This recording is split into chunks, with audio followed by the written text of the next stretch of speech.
Yeah, that's perfect. That whole weekend. 26, 27, 28. You show the text.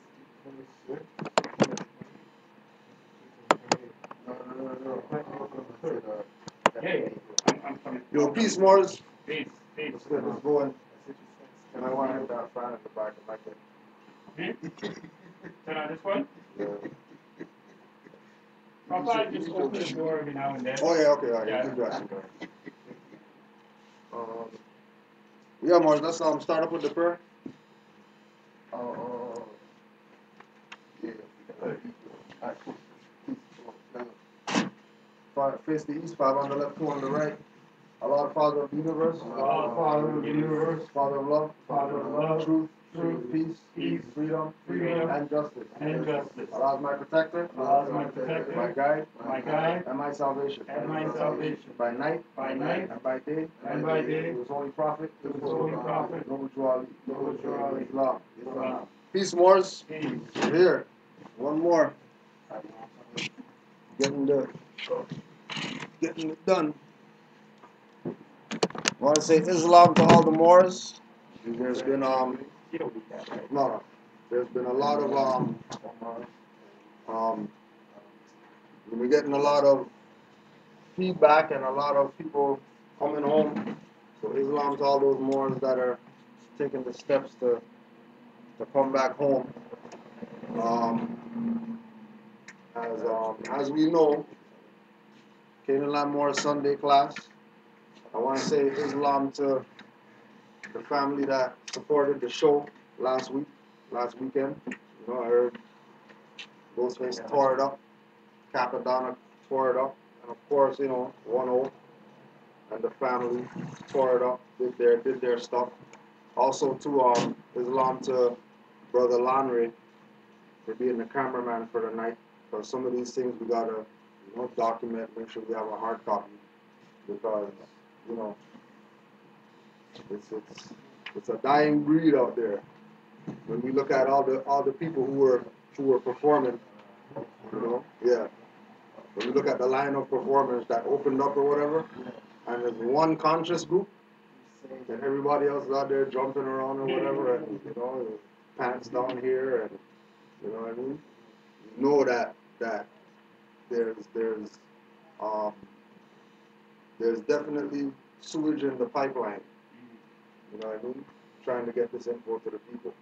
What was interesting too, bro, was that group that came out and it's like F. Oh yeah, the police F guys. the police Yeah. guys. It's like, yeah. I mean, was that really called for? Yeah, you feel it, but come on. Right. And when people say stuff like that, they don't take that seriously, but they take what we say Yeah. seriously. You know what I'm saying? It's like, those guys aren't dictators. You don't want to kill No. police and stuff. Come on. But Cujo's a dictator though. Right? Love it, yeah. Love it, those emails. Yeah, say the emails are hot right now. Hey, man, Yeah, it's crazy. It is what it is, yo. It is what it is. It is what it is. You know what I mean? It is what it is. Right. Those who don't study or whatever, they're riding the Mayor of Steel now. That's how it goes. You know what I mean? Anybody, if you don't know nothing about the Mayor of Steel, make sure you go watch this movie right here. There's one version of what it looks like. The long ships. There's one version. Another version that looks like is like this, the long ships. Sidney Poitier. Make sure you go check that one out. You know what I mean? So you can know that everybody knows about the Moors. Everybody knows that we ruled stuff. You know what I'm saying? And people are just playing around. Get our bills out the way. December 13th, 2014, 7720 Linwood Avenue, the Nubian Cultural Outreach Center. Cujo's going to be out there in Louisiana getting the work in, because everybody around northwest Amexa are asking the question, I'm a Moor, but how come there's no temple where I'm at? I'm a Moor, but how come there's no temple here?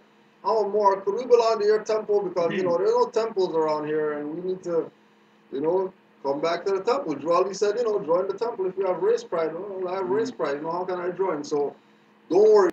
Soon, all you people out there that don't have temples where you're at, we're going to open up the doors in Canaanland.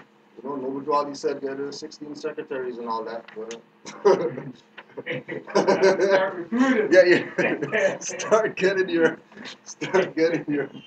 your staff ready. Because it's gonna be nuts.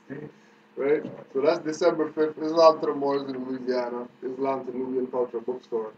And the lecture is going to be, who told you that you came here on a slave ship? But everybody's in denial that we came over here with our own boats and our own ships and all that. And also, December 21st, winter solstice. We're going to have the winter solstice and Science of the Sun lecture with Sister Sila Bay. And you know, she's a student of Brother Abdullah Talib Mosey Bay. Right, so she's masteress astrology, cosmology, astrology, and all that. So she's going to be presenting on Skype. You already know it'll be uploaded for everybody to get a little piece. Another thing to put on the record, just once again, just so people know, your Dollar and Party store, 2650 Lawrence Avenue, phone number 647-351-9378. 1212 today, and then you can see right there, no tax, no tax, no tax, 450, 5 notes, 50 cents change, right? Nationality, recognized, acknowledged, accepted, whatever else that we want to call it, that people think that, it doesn't go down like that, and no, they're not going to respect it and all that stuff, right? We're going to read our to be proclaimed every meeting, one of our letters that Noble Juali told the Moors, make sure you read every meeting so the Moors know what they're up against when they start saying that they're Moors. To be proclaimed every meeting, March 1929. Islam. I am glad to know that I have a few faithful Moors among you all, and I desire for them to know the truth and the divine truth. There is a host of jealousy about me and the movement now by the same people of our side of the nation that claim it was only a joke and unreal. But now, since they have found out from the government officials and the nations of the earth that this is the only sole foundation that all Asiatics must depend upon for their earthly salvation as American citizens, they are working every scheme that they can to disqualify me, so they themselves may take charge of the situation. I have notified all these things to you long ago in the past. It is through the faithful Moors that attribute to the movement and the uplifting funds. The ones that paid their divine respect to me and the movement will be remembered. This is why I am calling upon all faithful Moors to increase their faithfulness to me, your prophet, and your divine Moorish movement. I need finance and I need it badly. Never before have I needed finance so badly as I do at present, so I can shove aside the discord that is facing the nation. It all comes through jealousy because of my fame and nobility. The nations of the world will not recognize the movement without I, the prophet, being head. It has been proven by my works which I have performed in the last few years. So once again, we know that Noble Juali put these letters out. We know that none of these letters have been read since 1929 because nobody even knew about Noble Juali. Nobody even knew about the Moorish movement. Nobody knew that they were Moors. Only people that knew about that they were Moors were the faithful Moors, the active Moors, the few faithful Moors, the few active Moors, and the so-called American citizens that were supporting Noble Juali's position. Everybody else was playing, they don't know what that is, they don't know who that is, who he's talking about, etc. So today's class, because Noble Juali brought us into this marvelous light, and he introduced us to something that we never considered, we're going to talk today about when you proclaim that you're a Moor, that you pick your battles and don't be a bully. In when you look up the etymology of bully, etymology of bully means harasser of the weak. Right? When we proclaim our nationality and come into this information, we take on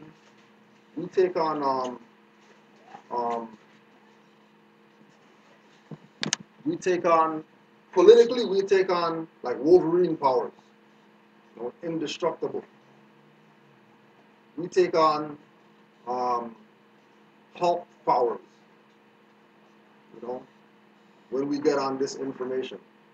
So, you know, with the powers of Wolverine and Hulk, you know, we would think that, you know, we just go to somebody, do the flex, the whatever, you know, the things come up and everybody back down because, you know, this guy make swords out of his hand or whatever, right? Or, you know, wow, this guy, look how big this guy is, you know, he's green and all that stuff, busting out of shoes, you know what I mean? Have tore up pants or whatever like that because he's just monstrous, right? Even though we have that position, even though we have that much force backing us, we have to recognize that we can't play that game of beat people up because they don't want to recognize our nationality. So this came up. This came about because we've been getting emails from people who come into this. They come into this information, and their perspective is that everybody has to yield to them because they say that they're more. Right? There doesn't have to be yielding. Right? There doesn't have to be white flag waving because we say that we're more. Why? Because as we know, for generations, right, we've been occupied in this land. Okay? Let me put this up.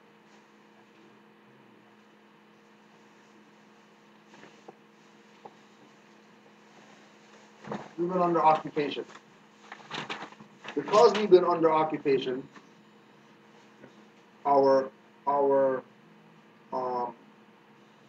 perspective of who the enemy is and who the people, you know, that we're against has to be looked at similar to you wake up one night and go to get something to drink or whatever, and there's a robber in your house and you catch him. You don't tackle nobody to the ground or nothing like that if he has a weapon and you don't. Right?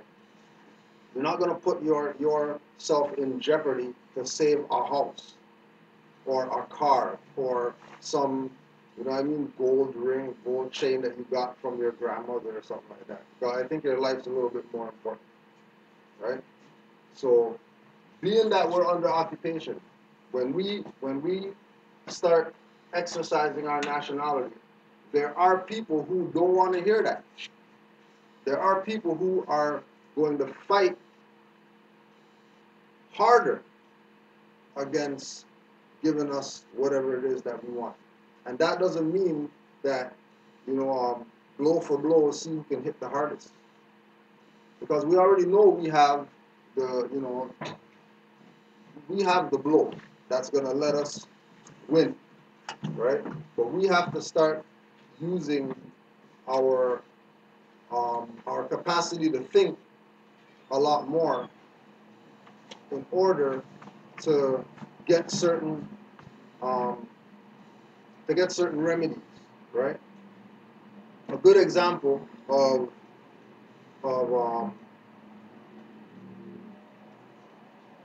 not taking advantage of our position is like what Brother Lonry had his court case, right?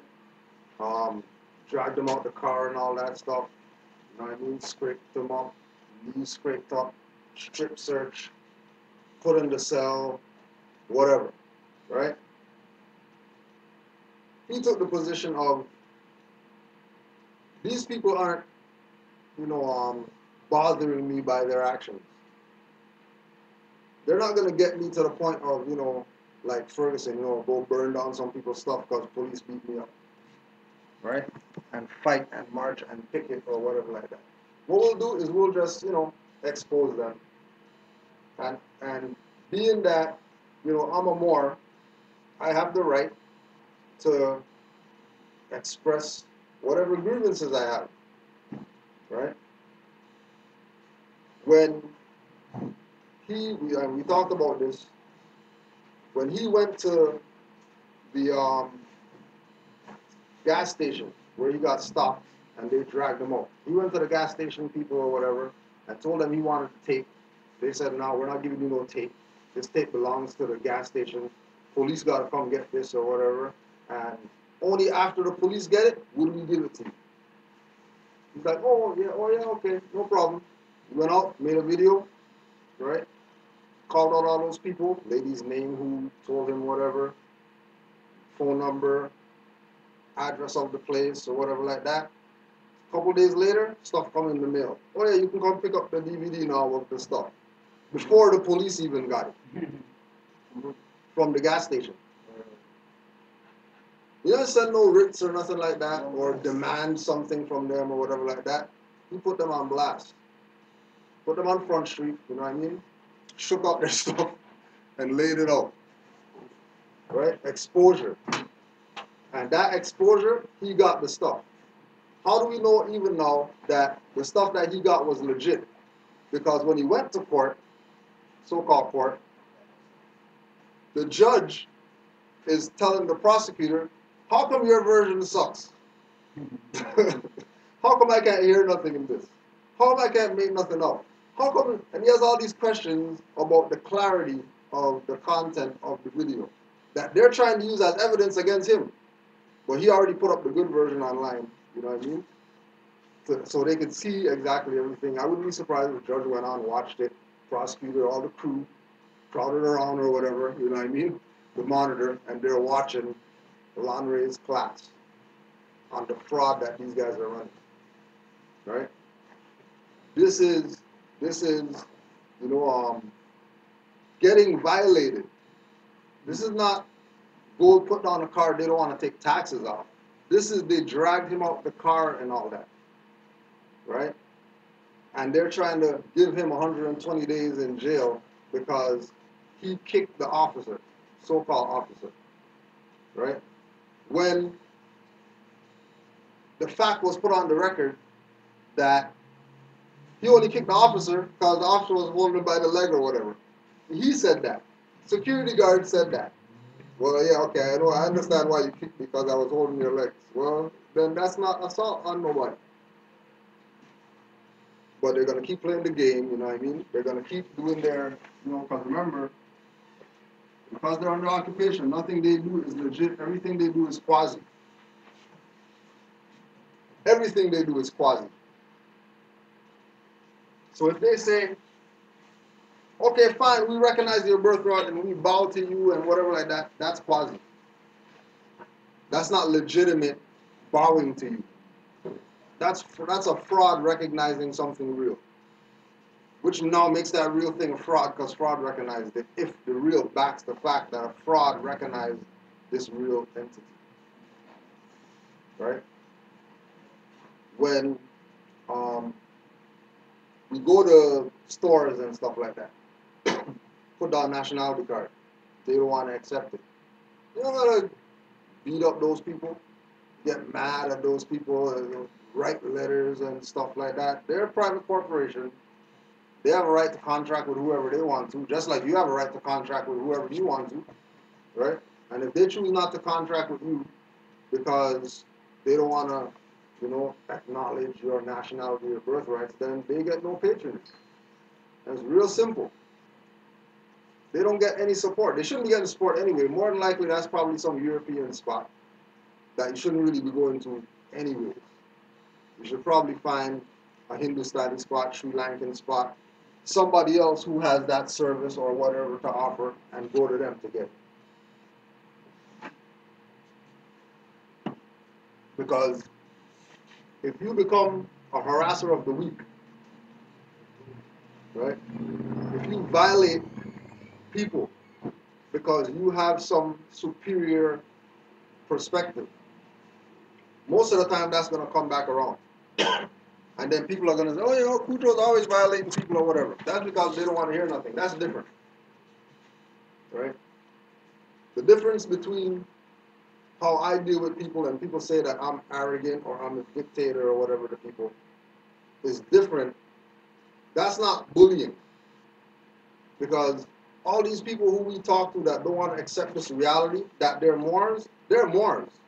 Regardless whether they call themselves Negro, black, colored, African, whatever like that. Once they got dark skin and they're considered African, Negro, or whatever, black, they're Moors. They just aren't calling themselves that, which is the issue. Which is why, you know, we beat them up, because it's in the Treaty of Peace and Friendship that there's people called Moors. That's recent. That's not ancient history or nothing like that. There's all these so-called elders that put their books out or whatever like that, talking about the history of the Moors. So all these so-called, you know, they got doctorate degrees and they got all these little PH whatever next to their name. They put out information on the Moors. Europeans coming out putting out information on the Moors. So it's not like, you know, it's not known. Oh, speaking about information on the Moors, if nobody knows, like, you know, I'm just putting it out there, if nobody knows, because I just found out yesterday. A Moor called me yesterday, right? These Moors are prominent people in the conscious community. Everybody knows who these individuals are, right? We'll keep their name silent for now because they're going to make their own proclamation to the world that they're Moors now. So there's these people in the conscious community. And I'm talking with this Moor yesterday, and he's telling me that Dougie Fresh's dad is a Moor. Right? Everybody knows who Dougie Fresh is. Everybody knows who he is. His dad's a Moor. Fez wearing, teaching classes Moor. Not passive Moor, doing nothing or whatever. Like, bona fide Moor. Right? If Dougie Fresh's dad is a Moor, there's nobody in hip-hop that should be talking about their black or Negro, African, nothing like that. If Dougie Fresh's dad is a Moor, teaching classes. And the Moor who called me goes to Dougie Fresh's dad's classes. Right? If that doesn't convince you that people are getting down with this, that you better get down with this, then, you know, like Drew Ali said, if you can't teach your brother that he's not Negro, black, colored, then don't even waste your time trying to teach them anything about anything. Because they're not going to get it. They're not going to take the time to research anything that's said. They're just going to stick in that slave mentality and continue playing games, even though, you know what I mean, they're going to walk up into the restaurant, right? The Fresh Chicken and Waffles restaurant that Dougie Fresh owns, and his dad's going to be in there with a fez on, cooking or whatever, and nobody's going to ask a question about, hey, how come you wearing a fez up in here? Why do you have a fez on? How come you don't have the hat from the, you know, the chef hat? How come you're wearing a fez as the chef hat? But then, you know, if you check the chef hat is really a fez. Really and truly, because, you know, the Moors were the traders. The Moors were the ones who went around the world with all the spices or whatever like that, giving culture to the world as far as, you know, food tasting like something. Food not tasting like boiled chicken or whatever. Right? You know, salad with no dressing. Right? The Moors brought everything to the people. Okay? So, don't be a bully with your birthright, because the Moors are the founders of civilization. And anybody who had to ride the mare of steel, that was to see if they were, you know, capable of honoring, loving, appreciating a lot. Anybody who got put on the wall or whatever like that, and right, because that was the position for them, for going against what this is really about. When, yes, write writs. I'm not saying don't write writs or whatever like that, but you're not writing writs to beat them up. You're not writing writs to stress a point to them. You're writing writs to put them on notice of your position. That's it. You're not writing writs to get a response, because if you get a response from somebody quasi, that's the response, quasi. The response is not a legitimate response. Where's the, let's get the blacks under there and just look up quasi. Should be on the bottom. Where's the blacks from? Oh, right here, right. Quasi. Okay. We want people to understand that your birthright, your nationality is already recognized. It's not something that we have to get somebody to recognize. It's already recognized. The problem is that we don't recognize it. And once you don't recognize your own abilities, then you don't have them. If you don't recognize your own rights, you don't have them. And you can't not know about, this is another thing with people who are, always taking this, bully approach when people go against what they say or whatever, right, with regard to their nationality. Majority of the people who come into this information, they move before it's their turn, right? They're on the board, and the other guy has the dice, but they're talking about, yeah, we're going to move stuff on the board. You can't move stuff on the board until you roll the dice, right? They want to keep moving on the board before they roll, and get mad at people that tell them, yo, you can't, like, how are you going to move before you do the thing, right? That's what we talk about with Moors being premature with the information, right?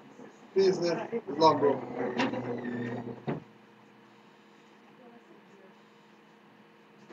Right, so just to put on the record, right, so these are Moors right here. Moors came to class, they have a clipboard with papers on it. That's Moors, right? That's Moors. Go to class with a clipboard, pen, and all that stuff, so you can take notes or whatever, right? Because this is what we're here for. We're not praying and all that stuff. That's not what this is, right? So, once you start moving prematurely, right, you're gonna get attacked, because the people that we're dealing with, the people that we're up against, whether it's corporations, individuals, whatever, right? They already have a brief idea of who we are. And they also know that we aren't being who we are. We're being opposite of who we are. So we're already in error engaging them, right? Because most of the time we're not 100% sure before we move on something. It's like we say, if you have questions about something, like let's use the good one everybody likes, right to travel, right? If you have questions about right to travel, you probably shouldn't be exercising nothing about go out there without plates, without licenses or whatever like that, and travel. Probably shouldn't, because more than likely you're gonna bump into one of those guys who, he doesn't play. Oh yeah, you could travel too, highway man. He doesn't play, or your card or whatever. He's demanding license. If you don't have a license, he's demanding birth certificate. If you don't have that, they're taking you in, right? If you don't know how to refuse, even health card, even health card they're asking for as ID. If you don't have a license, they'll just go down the line and bring up cards. Oh, you got a whatever? Oh, you don't have that? Okay. You got a whatever? Oh, you don't got that? And they'll just go down the line till they reach the last one that they can ask for. If you don't have that... Can I add to that? Yeah, Sorry to interrupt. At the concert on Friday, perfect example. I had my nationality card. These two. So yes. they I got to the door and everybody, giving license. Me, I come nationality card. He stops. He's like, I've never seen this before. Well, I'm a national. I'm an American. He's like, yo guys, come over here, please. He called 3 guys over. Yeah. He's Do like, we accept this? he looked at it, and this is the funny thing, Cujo. The brother in the yellows, like they're the top. They terms of security. Right, yeah. Three of them were together. They're looking at it. Oh, should we accept this? So he's looking at them, not saying anything because he knows what it is. Yeah. He knew what it was. So, sure enough, he says, "Okay, guys, move out. I'll speak to him for a second." Yeah. Calls me over. He says, "Okay, where are you from?" Well, as he says, I'm from the Washington Empire. He put his head down. He's like, "Shit, I never thought I'd ever see one of these before in my life." Wow. Then he said to me, without a shadow of a doubt, he said to me, "I don't need to tell you not to drink because I know you don't." Because basically, without an Ontario license, or right, whatever, you can't drink. Right. He says, "I don't need to tell you not to drink because I know you don't." Right. And he just winked at me, walked in. And that was it. Nationality card. Right. Woo. Exactly. So, right. Where was this, in Canada? Yeah. This was we went to a concert on Friday. On Friday. Yeah. So on the ID at the door. ID at the door. Yeah. We have ID. We give you a license. Right. So it's like everybody license. Yeah. Right. Right. And then which proves again, on top of all the receipts or whatever that we've been showing people, which proves again first-hand knowledge from an individual who's going through the process as well, that his experience should inspire people to say, hey, you got into a club or whatever using that? Okay, there must be something to it.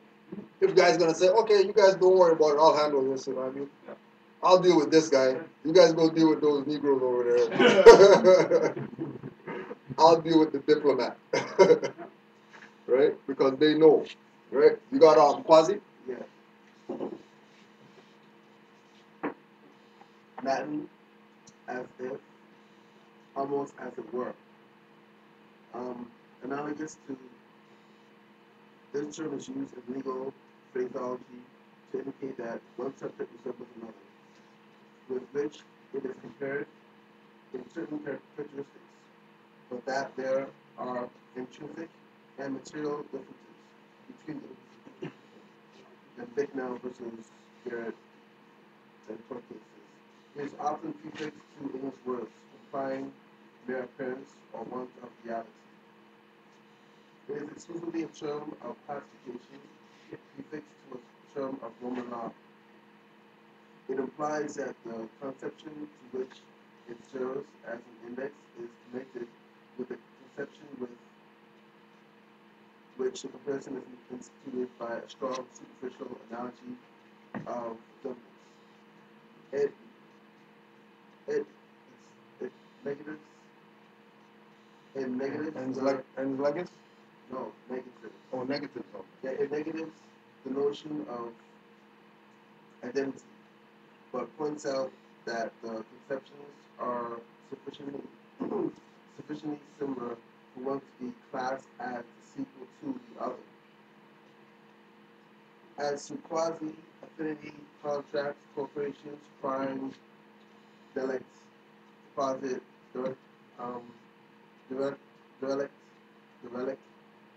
easements, entail, fee, in them, municipality, possessions, capitalist, child, purchase, guilty, tenant, tort, tradition, trustee, and usufruct. Okay, so quasi, appearance, Roman law, as if, almost, compared, superficial appearance, conception similar. right? So if we focus on as if and almost, okay? Now, when I had my right to travel case, um, the first time I went to court, we went into the court, so-called court, quasi court, right? And and they call it recess because everybody's mad. I mean, this guy doesn't want to say that he's the name on the license. Everybody's mad, so they call it recess. Prosecutor, yeah, come into the office or whatever, we'll talk about this, where you want to go with this case or whatever.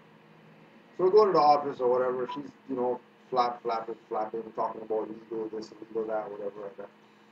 I'm like, you're a quasi, right? She's like, yeah. I'm like, you're quasi. She's like, yeah, we're quasi. We're a quasi court. This is the prosecutor, right? Now, her not knowing that, we got dictionaries and stuff like that, and we study, she just figured she could say whatever, right? So now, then I call one of the Moors or whatever, when he brings the law dictionary, we open it up, right? You know what quasi means, right? Right? She's like, yeah, almost, not real, whatever. She's like, verbatim, what's in the law dictionary? Wow. Right? Which, obviously let us know, okay, these guys know what's up. You know what I mean? They don't get mad about nothing. She just let the cat out the bag. Let us know that, okay, so now we know that this is not legit. This is an as-if court. This is an almost court. Right? So we'll deal with them according anytime that we have to deal with them. From you know what I mean? From their admitting that it's a fraud. From the individual who works there. Right now, the idea of we're not dealing with the process of going in there, what to do and going there, what to say, blah, blah, blah. We're dealing with the fact that the individual who works there agreed and admitted that the court that I was in for a traffic whatever was an as-if court and an almost court. It wasn't legitimate. It wasn't a legitimate jurisdiction to deal with lawful matters. It was an as-if jurisdiction. As if, yeah, you know what I mean? Right? You had something, bro? You had a question? So when you say when they consider themselves quasi, as it kind of like they don't have the full capacity to carry out Right. rules and stuff like Right. They don't have the full capacity. They appear to because they have a building and a date, and then you see the guys with the robe walking through there, and guys have suits on with little bags or whatever, and they're like walking fast, dragging the bag behind them. You know what I mean? They get through the lane. They can go through that one side when you got to get searched. Nobody's not searching them. They can just walk in. Who knows what they're bringing in or whatever? They got their little lines for after stuff. So they're only real as far as you can see them, but anything invisible you can't carry like really. Right, like if we could, if they didn't have a sign and whatever else, the people in there or whatever, it's just a McDonald's. So they don't have the official seal of approval. No. They only have the surface. They only have, they don't even have surface. They're not even there. Right? They're not even there as far as having validity. Even in the realm of, the five senses, they don't have validity. So then why do they get their, why do they feel that they have the authority to really drag the boat down, move down, and treat them how they were in jail for like 18 days or 20 days? Because is it because we're not practicing what we're supposed to, or? Mainly that. Mainly because we're not being who they know that we are. Just like everybody knows that so-called police dogs are German shepherds. That's the only dogs they use. They don't use Rottweilers or whatever for no, you know what I mean? Right? They don't use that. All they use all the time is German Shepherd. Right? But majority of the time, you know, like we're talking about with all these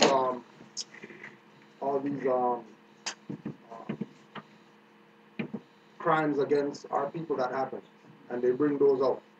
Then they take the thing off, and then they send them to go catch whoever. Right? Dog has nationality. That guy doesn't. So, right? You know that came up because some guy got 34 years or something for killing a police dog or something. Yeah, he killed a police dog, got 30 years. Right? So it's just our compliance. Right. Our consent. Our agreement that they're a court because they put a yellow thing on the car and we went down there and paid, so they think they're legit. Just to add on what you're saying, I wasn't really following the police and stuff, but I watched the night when the lawyer was talking to me, and the fact that you're saying that you got 30 years to kill a dog, and No, remember, it's not just a dog. it's a national German Shepherd. Okay, so it's a national animal. A black guy killed a German Right. Shepherd. Now, what I realized with the whole Ferguson stuff. Oh, sorry, just before I forget, because don't forget there's PETA and all that stuff against animal cruelty. Right. So they have Right. in law. So animals, So they have animals have a standing in law. That's respected. It's not. There's people out there going diving in front of ocean liners to save whales and seals and stuff like that. Right. They risk their own life to save a seal.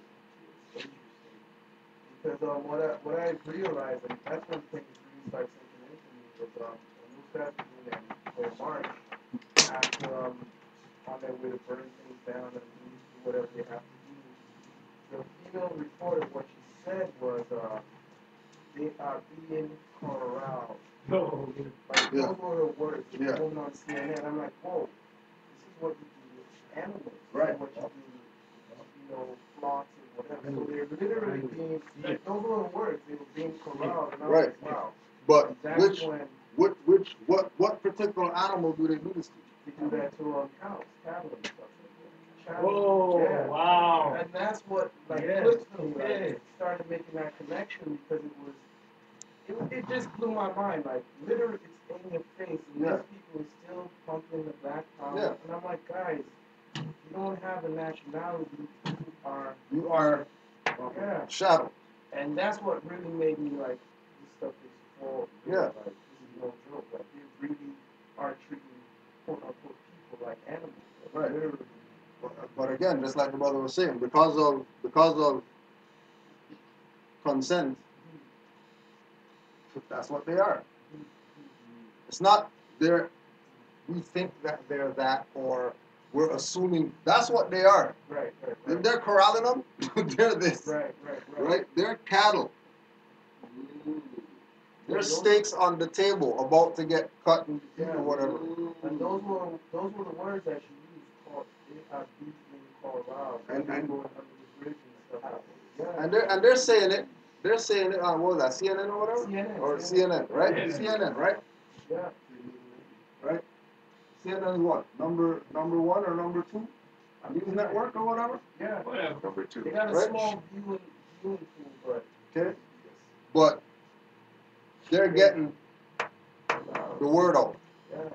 Same thing Moore's been telling people for 20 years or whatever that nobody wants to get down with. Right?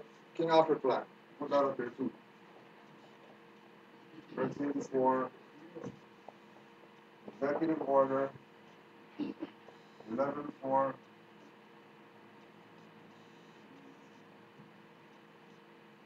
more or something. King Alfred plan.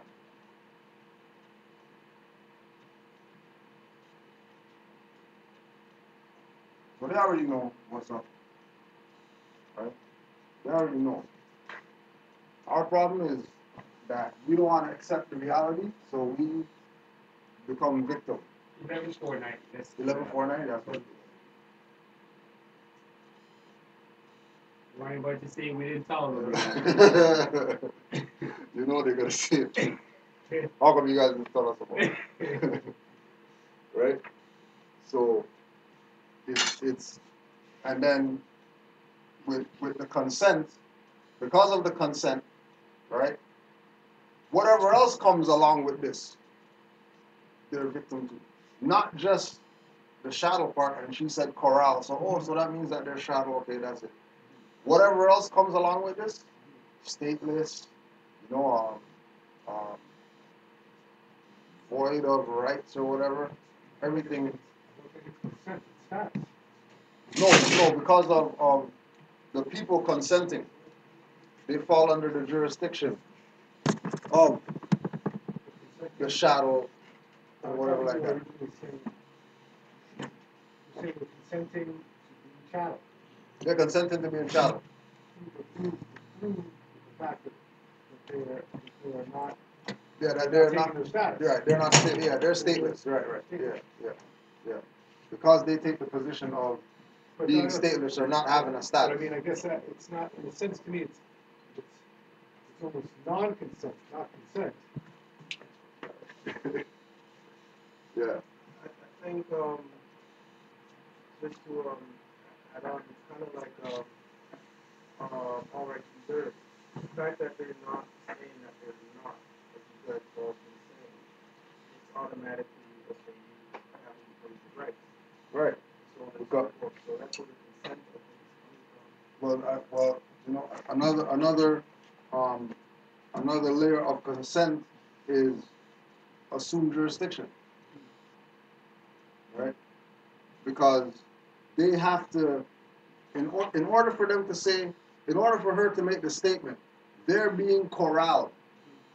That means that there is a jurisdiction that these people are in, that they don't know that they're in, that they could do these things to them like corralling and fire hose and sick the dog and whatever like that. That's a jurisdiction. So it's Right. more like, it's like you're setting up a field, and once they enter that field, that's where they're being corralled. Right. That's where the corralling could take place. Right. And the field is state of, State of, city of, municipality of, municipality of,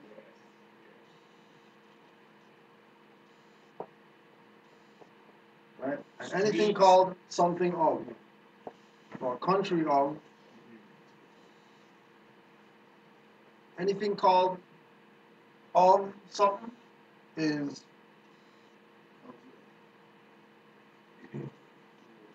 or you could even go it's deeper. corporate. You could even go deeper with avenue. Right? Road. Right. Not road, sorry. No, not road. Road is reserved. Avenue, Avenue, port, or district, boulevard. district, yeah. Boulevard. Yes. All that is, Especially when they abbreviate, you know, ON, yes. you know, AB, TO. right? TO. So as soon as you see the abbreviation, you know, oh, since we're talking about that, we'll just put this on the record. Since we got this. So, right, so we're talking about jurisdiction, right? So, you got,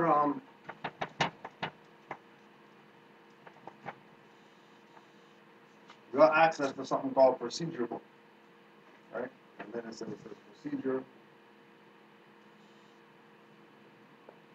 book, right? And then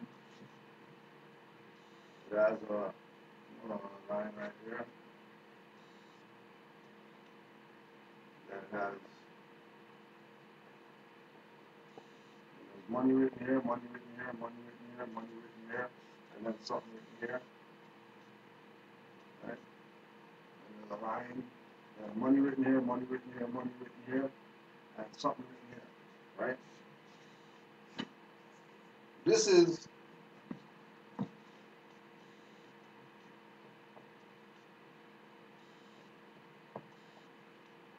a page from the court clerk's job.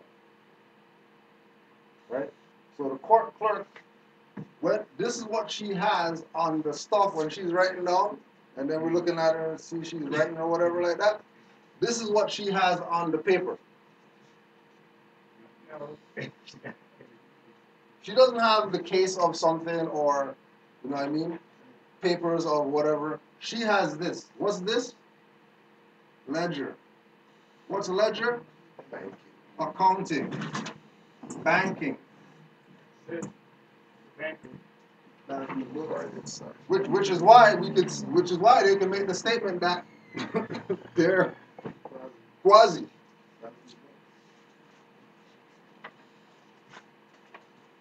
But they know they're playing with people. They know that all they're doing is business, right? Nothing personal. Right? You told me about my butt kicked for no reason. Right? Yeah, business. Business. It's all business. Yeah, that's what you gotta get. You know what I mean? It's all business. Nothing personal. Nothing personal at all. Right? And you know, as soon as we take it personal, we're gonna start burning down stuff and all that, and never burn down a police station. We burn down all types of stuff.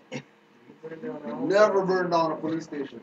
Lady who had her store in the community for 50 years or whatever, burn her stuff down. Hey, or the liquor store. Oh yeah, they don't burn down liquor They don't stores touch either.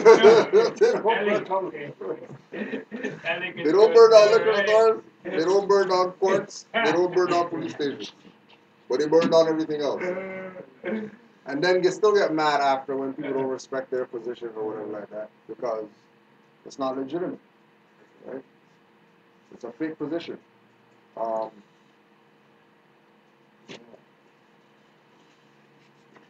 Just wanted to put this one out there. So bully. One putting fear into others.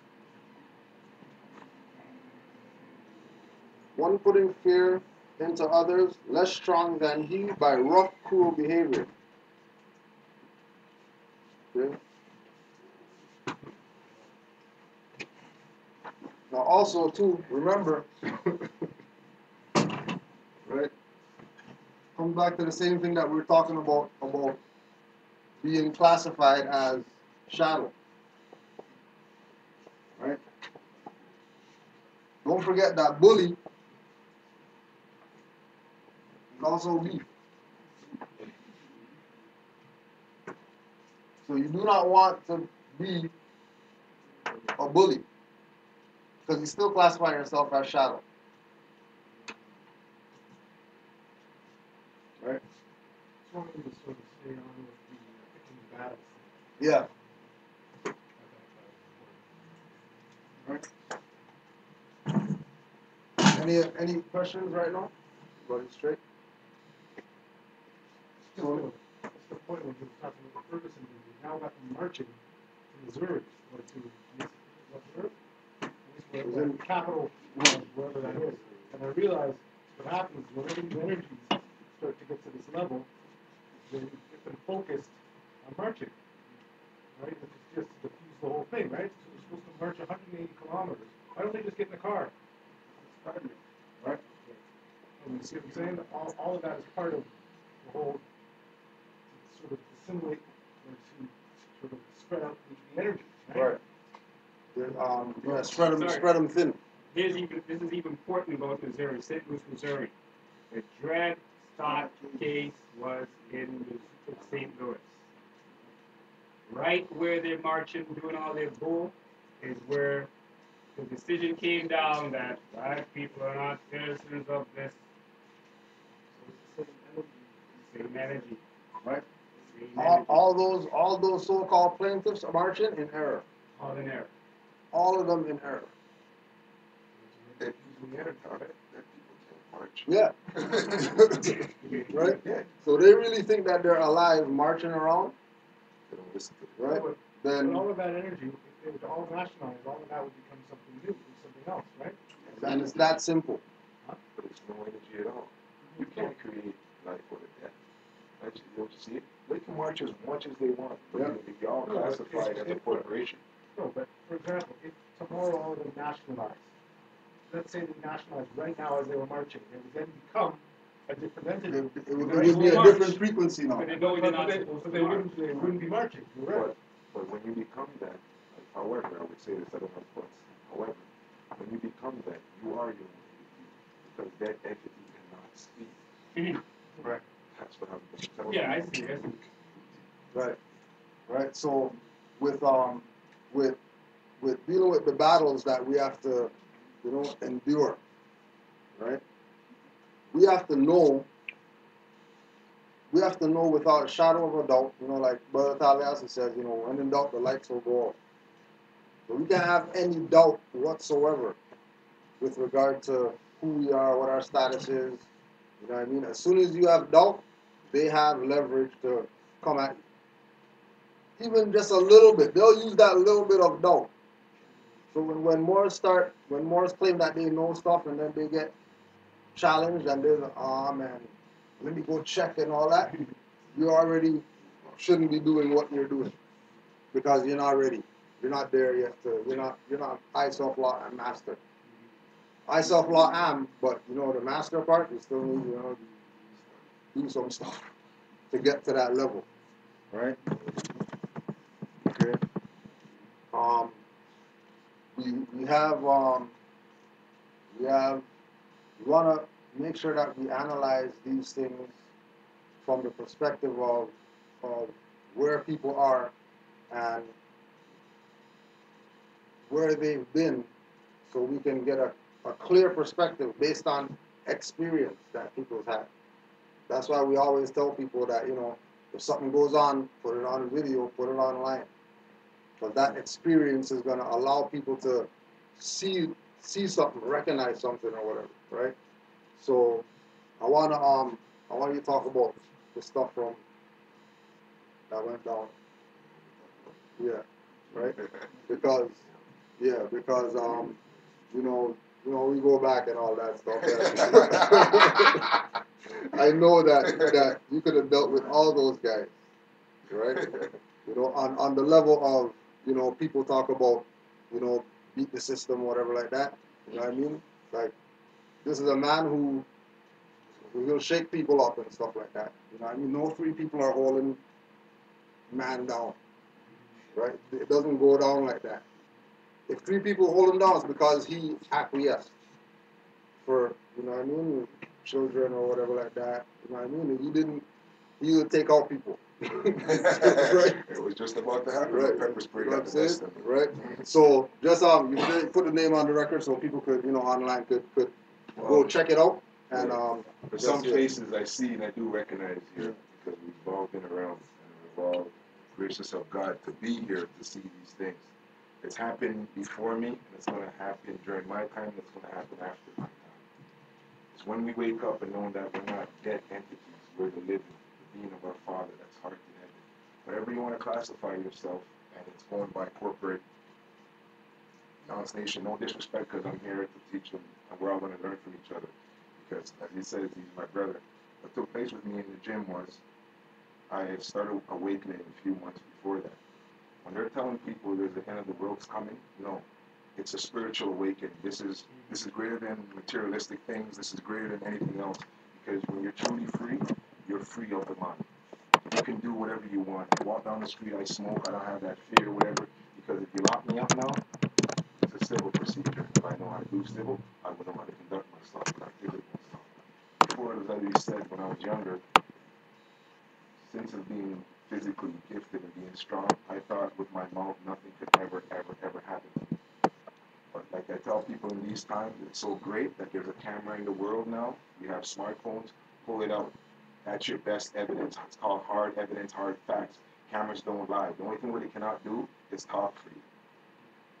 Okay? You have to get on writing affidavits and knowing how to present yourself. Because everything out there, as we said, is all law and it's all about business. So they say don't take this personal, and that's exactly what it is. So I was glad to see that the world had cameras to show it. Because I have all my paperwork for everything. So anytime I want to sit down, because since I experienced things, like I tell everybody, I can talk it through hand. Okay? All it basically was that day when they came to the gym, they said I had a problem with the gym when I didn't have no problem with anybody. Because if you say something to me, it's a mirror effect. So I tell everybody, right? You smile in the mirror, you're going to get a smile back. You frown in the mirror, you're going to get a frown back. Even with police and everybody the same way.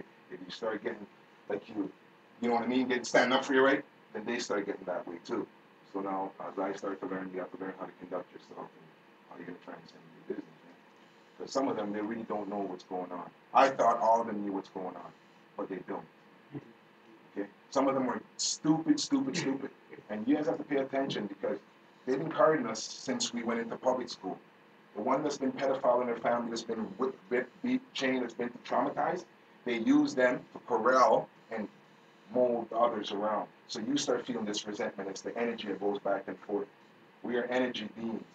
We start letting go of emotions and start being free and just live. Don't look when you're doing something for somebody, you're looking to get something back. You just do it because you want to do it. Last week I came here, and if there was a place I ever felt like a being home, here was it. Because the words what I've been studying and seeking, it all came, it all manifested here. And I have to say these words because words are very powerful. And I say these words to manifest.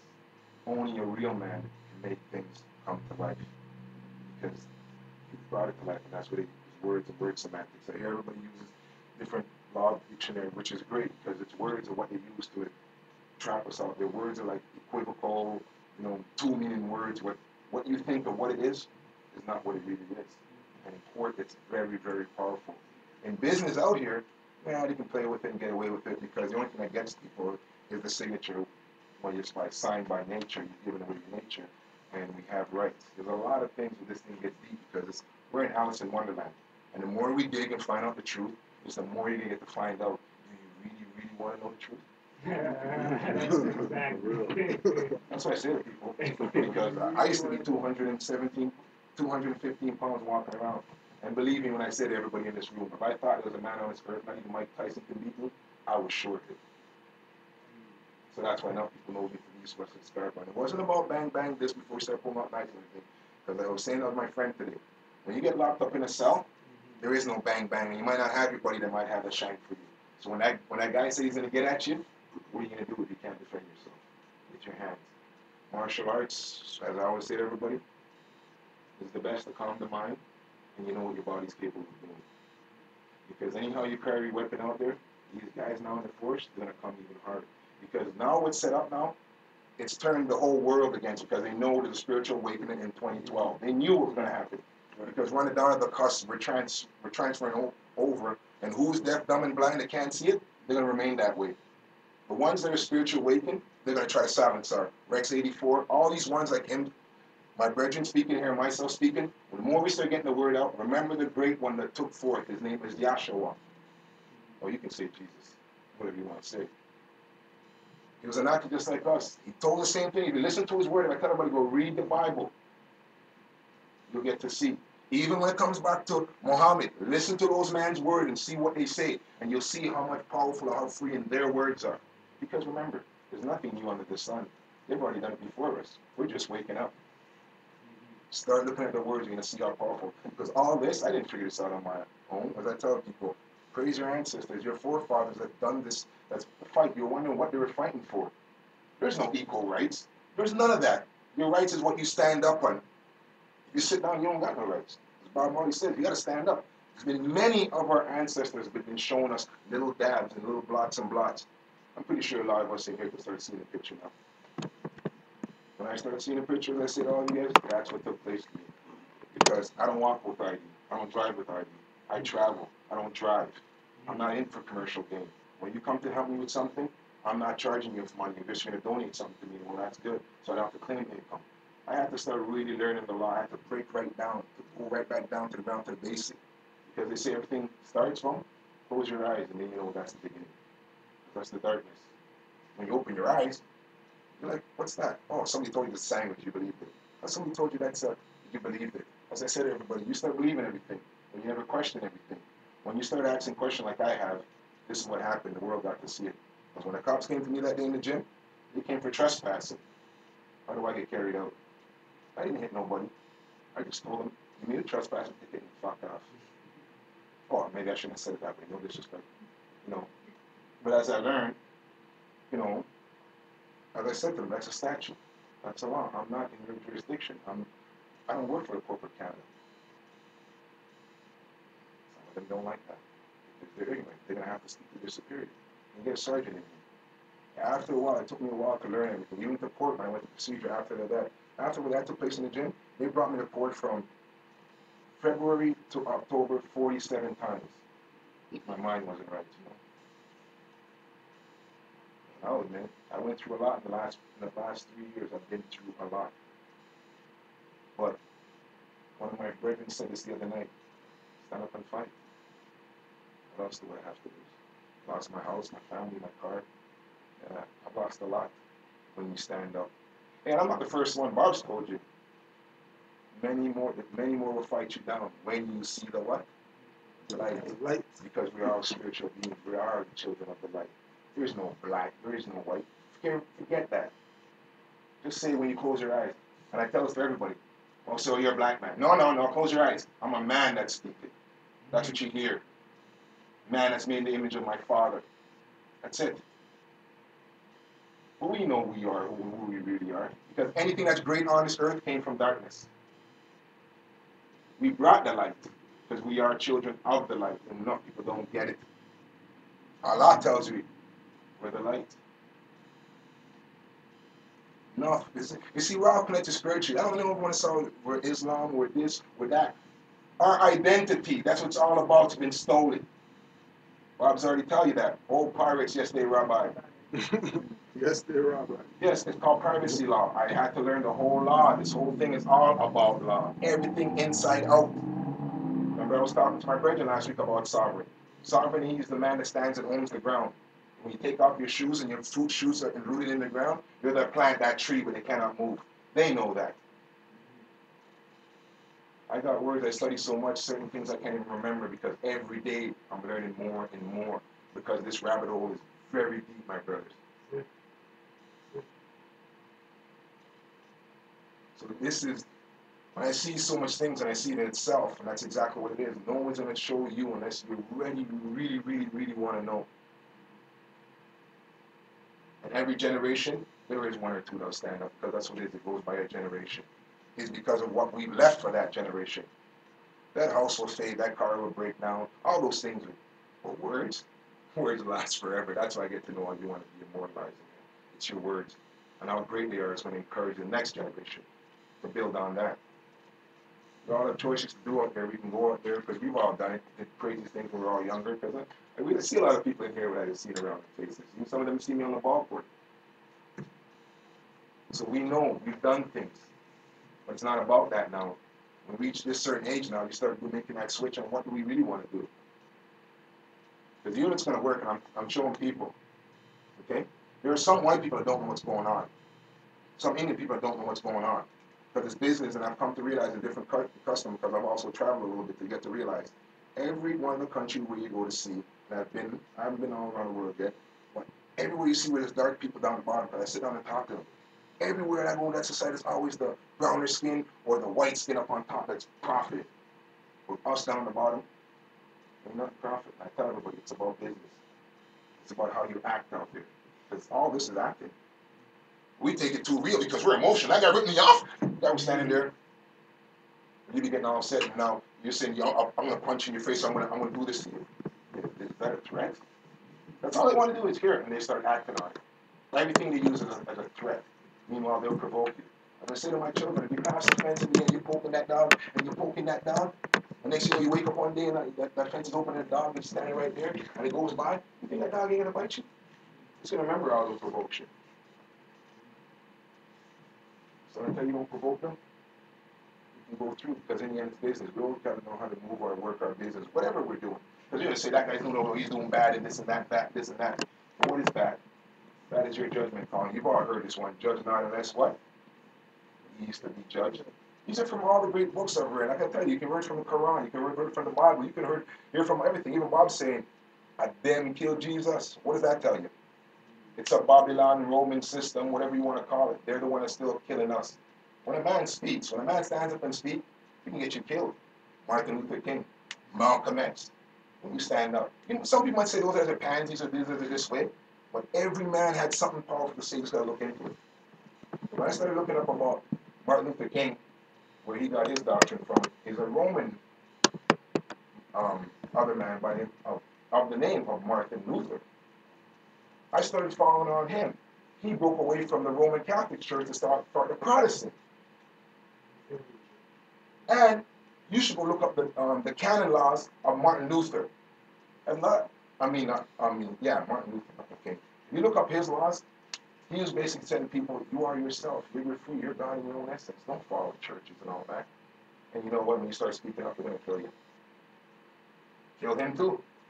A lot of people don't follow history because it's written, it just keeps on repeating itself, but we don't see it. We want to hear the latest tune, we want to go party, we want to go do this, anything to make thyself comfortable for that time being, because they say ignorance is bliss, just for that time being. Bliss life. Some people love having a blissful life. But there's some people I always believe, and I believed from a certain age when I was younger. I was more than that. That's why, as I say to people, our kinks are in our hair where they want to straighten and loosen and make us all lose ourselves and go, interbreed and doing whatever. It's his own, only man's own choice. When we usually start going back deep and you dig back real deep, I always say to people, how come white people always seem to study and know their bloodline? But we go and sow our seeds anywhere and don't care about nothing about our bloodline. Plant a seed. Here I go, I say to all men in here, we plant a seed. If we don't take care of that seed and watch it grow, how is that seed going to grow up to be a nice, big, strong tree? Stand firm. That's why most of our youth are lost out there. We can't blame them. Because not a lot of us have been through a lot of things. Bottom line, I'm just trying to say everybody in here, because I know sometimes I ramble off when I get off topic, because I just get into things. You're home, don't worry, we won't burn down your stuff. I just been through a lot of things, but it's all is basically in the end what things have been through me. It's a spiritual awakening. It's a spiritual awakening. I never chose to say I was going to be a leader. Fitness was my life. I loved it because in 1978, I watched Bruce Lee Enter the Dragon, and I just became martial arts. Changed a lot of people's lives. See, you got to find things in life that touched you and think. And before it came a bang, bang, bang, we were street. So I tell people I can break you down from center down. I can. So the only person I can actually stand in this room and I one day will probably steal is Lance Lewis, the only person I can actually say. I know a lot of people. And it's not about who's famous. It's about just knowing people. So I have kids talk to me and say, because of you, I started fitting up, but I see some of these guys jacked up because of your muscle. I didn't know I had big muscle. I just like working out. Some people are doing it to get big, but then they're missing the point. Fitness, it frees your mind and your body. Yeah, it is highly meditation. But after what took place with me in the gym, I went on, as they labeled me, hostile combatant. I went to courts. I was telling judges, that's kiss this, suck that, do this and that you don't have no jurisdiction over me. I even got some of my siblings caught up in it, not knowing of ignorance of the law. Section 19 of the Criminal Code states that govern yourself accordingly to ignorance of the law is no excuse. Section 39 of the Criminal Code states, claim of right, they have no jurisdiction underneath you. Because you have to know how to operate in law. You can be in-laws your in-law is the one that helps you in law. One doesn't need a license to drive a car. One doesn't need a license to do law either. But they'd like to tell you that because their courts are all private. You're not a member, you don't pay your insurance bond, and it's a fidelity bond, because I know people all through the courts too. It's a whole lot of games. Some are ignorant to it and some know it. Okay? So when you start knowing a lot of things about this law, a lot of things that we're all going through will be free of. Don't worry about credit. Don't worry about those illusions, because we know how to send them notes. And here's the thing about through registered mail, because the registered post outlet is the oldest form of money. Okay? Before the form of money in here in this land, it's called a wampum. Wampum is treaties what they had with the Indians. Because they won't have treaties with niggers, according to them. That's the thing I'm trying to tell you guys about Moors. They won't have treaties. Because, as I say to you guys, they signed the treaty with the Moors after the United States became a what? Corporation. So here I go to say to people, you have to claim sovereign. You're indigenous to the land.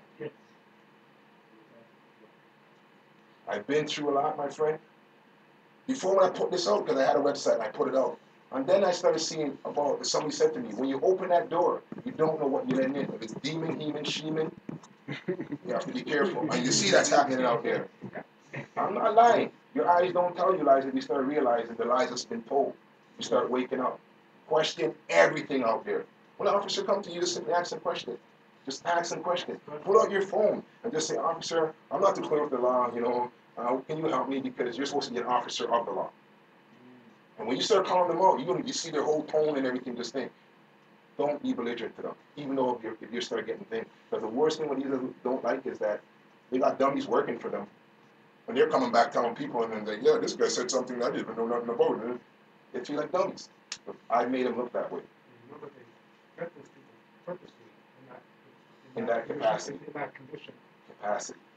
Because like the battery, as we operate in capacity. So that's what I was asking you. What capacity are you operating? Because as we're out there, we're in the garden of commerce. Our forefathers never taught us commerce. They couldn't even read and write because they took that from you because they didn't want you to learn to read and write. So you couldn't operate in commerce. That's when this whole slavery thing took off. Okay? They told you the chains are free. As Junior Reader said, that Babylon released the chain, but then I use them. All right. So it's our time. They always used to say this little thing. I used to hear this one. If you don't want the black man to find it out, put it in a what? See, enough of us know these sayings. And it ain't joking. These are what we teach the youth. And I have to tell the youth because I bring the youth them to come and know. Last week I brought my 11-year-old son. This week I brought my 24-year-old nephew. Because after me, they think I'm old and gray now. I'm not as strong no more. You know, I'm not that threat to them as much as they think I'm. It's the young generation they want to do it to. They can do another 20 years of locking them up. They're young and strong. All right, because they're coming at them. You know, I ain't young. Trust comes to get locked up and all this. I got sons, bro, and I know some of you guys in here that's probably as old as me because I'm 46. I have sons, and I know it burns to see these guys with a drop of their pants down. They don't know where it's coming from. You're telling them to look at us like we're fools now. We're not getting money, and it's not about money. Because believe me, my man knows we made money back in the days, and it comes just like the river. I mean the ocean. Comes and goes. And where emotion goes on that too, man. I ain't got no money. I ain't going out today, man. Fuck that, man. And start going out. I see that with a lot of people. Because right now I'm around and people come to me and, hey, how you make your money? I'm just saying, I don't know. It just comes. Some people might say it's illegal, this and that. It comes. A tree is free. So I always remember that. All right? So I say to people, we're a seed before anything. We're a seed. He who sows the seeds. I have some things what other people are showing me, and just like this is knowledge, and this law thing, female of mine that helps me, she shows me that we're a seed. We're a plant, and that's the only thing they cannot patent in this world is a plant. Otherwise, with a patent and the food in the market would be seen. That's why they're trying to split the seeds and put them together and call it genetically what? Modified. They want to be the creator of it. And they're trying to wipe out certain other plants. When they create it, they own it, they have the money and the power. So what we're seeing now ain't nothing that's going to come because this system is not going to die, and not one man can bring it down. Not one man, because his name is Edward House, has said it best. Because they're all different ploys and treatment to do. Because they got bug spray, whatever, to kill any which group of people off. Because they've killed millions already. So they're not going to let their system fail. You just got to know how to start operating through this little game. That's what this stuff's all about. It's a game out there. Who can wake up and see the illusion can see it. Because that's what it is. When your 7 senses are awake, because every life you can told you only have 5 senses. You know what foresight and insight is, right? Those are 2 senses they never told you what you have. When you start using them, you're going to see all this. And like, I laugh sometimes. Other people think I'm crazy. I said, I like a solid joke now when I see it. And it frightens me. How come a lot of people can't see it? I try to waken up people when I was spiritually awoken. Some days I couldn't even sleep. I'm like reading books and feeling up this, and I got this webpage open. I'm energy just coming into me. Because I was that energy just drawing. Enough people will calm down, man. I know, man, you're too much. Then I started realizing this is like water. If I give you that little bit, you can take it. If I give you a little more, you can take it more. But if I throw a whole jug down your face, what am I going to do to you? You're drunk. And that's what was happening to a lot of people. So I had to slow down. So I was in that gym that day, in that gym, I died. I seen that great light of what everybody speaks about. It's a light brighter than the sun that I've never seen before in my life. I always thought when I heard about that thing, I thought it was crazy. Then I went to the hospital and I had 2 more heart attacks because I was known to have a regular heartbeat. But when they did that pepper spray, I couldn't breathe. When I came to my senses, all I just remember was like I was sitting in the gym like this. That's all I remember. So I don't know. Death, I don't know how long it lasts. It could be a second, a minute, an hour. I don't know, but I just know slow down, seeing a bright, bright, bright light. That's when I didn't care about living and dying. That's when I really started really knowing what life is really about. Because if you don't care about dying, then you're really living. But he who fears death, you're going to meet it one day, regardless. Every man in here is going to embrace death. That's a fact. You just don't know when it's going to come. I didn't think it was going to come that day in the gym, but now I was blessed to be sent back here. I was asking a lot of questions. Why am I here? Why am I here? Now I know why. Speak the truth. And the truth shall what?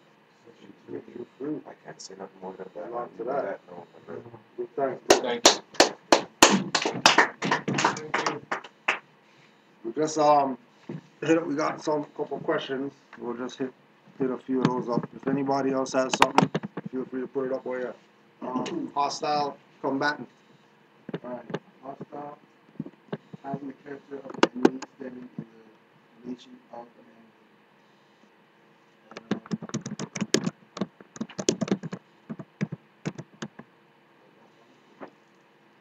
That was in there too. Yeah.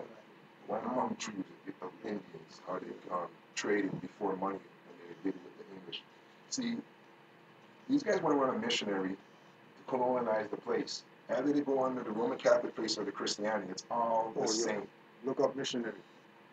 combat. Yeah, combatant. Yeah. A forceful encounter between two or more persons. A battle, a duel, trial by battle. A mutual combat, one into which both parties enter knowingly or voluntarily. It implies a common intent to fight, but not necessarily an exchange of blows.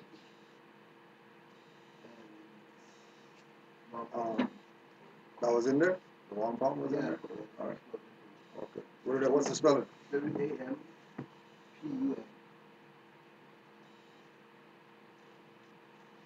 Beads made of shells used as money of the North American Indians, and which continued currently in New York as late as 1693. Right. So beads and shells used as money. Right. Shells have value. Right. Oh yeah, she was selling the cowrie shells. Right. Right. Missionary.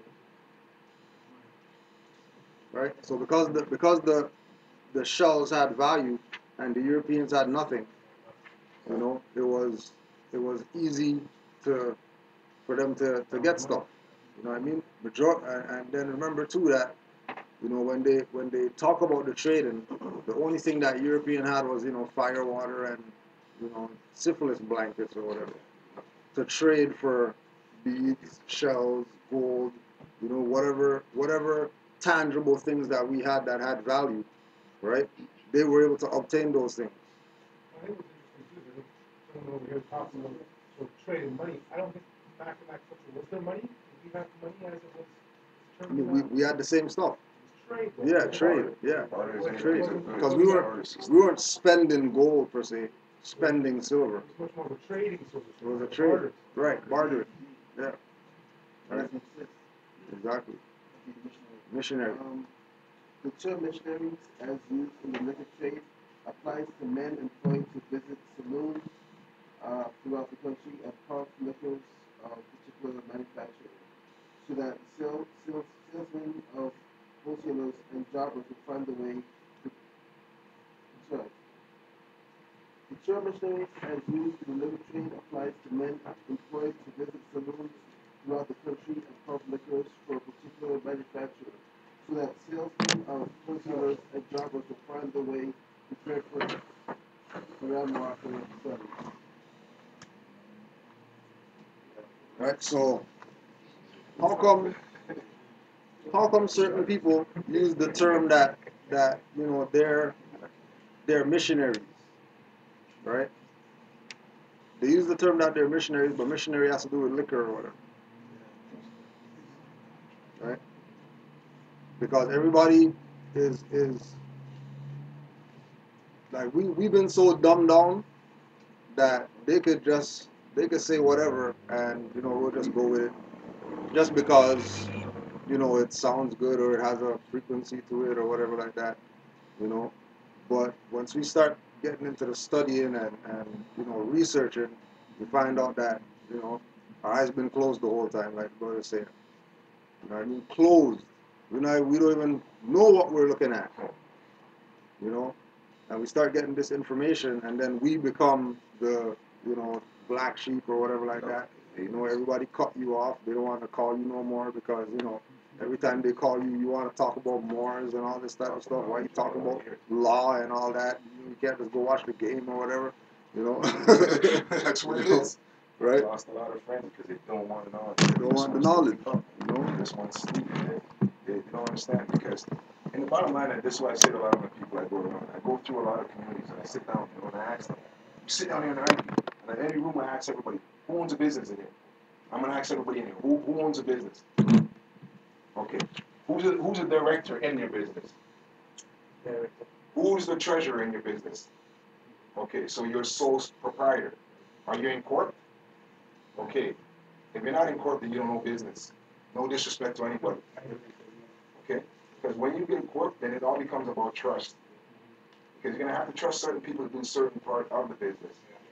And you can get a good return on your taxes. Because if you know how to write your name and you know what capacity you operate in, things will start happening. I'm getting a little fight right now, but I know it's going to come true because they can't stop it. They can't stop it. I do not stop it. Only death stop it. So I let everybody know that. It's the only way. Because remember, it's until death does us part, right? There's a lot of saying we got to start looking up and see what's going on. See, I don't tell lies. I tell people. And that's why a lot of people can't stomach me. Because I tell the truth. When I go out there and go fornicate, whose business is it? Mine.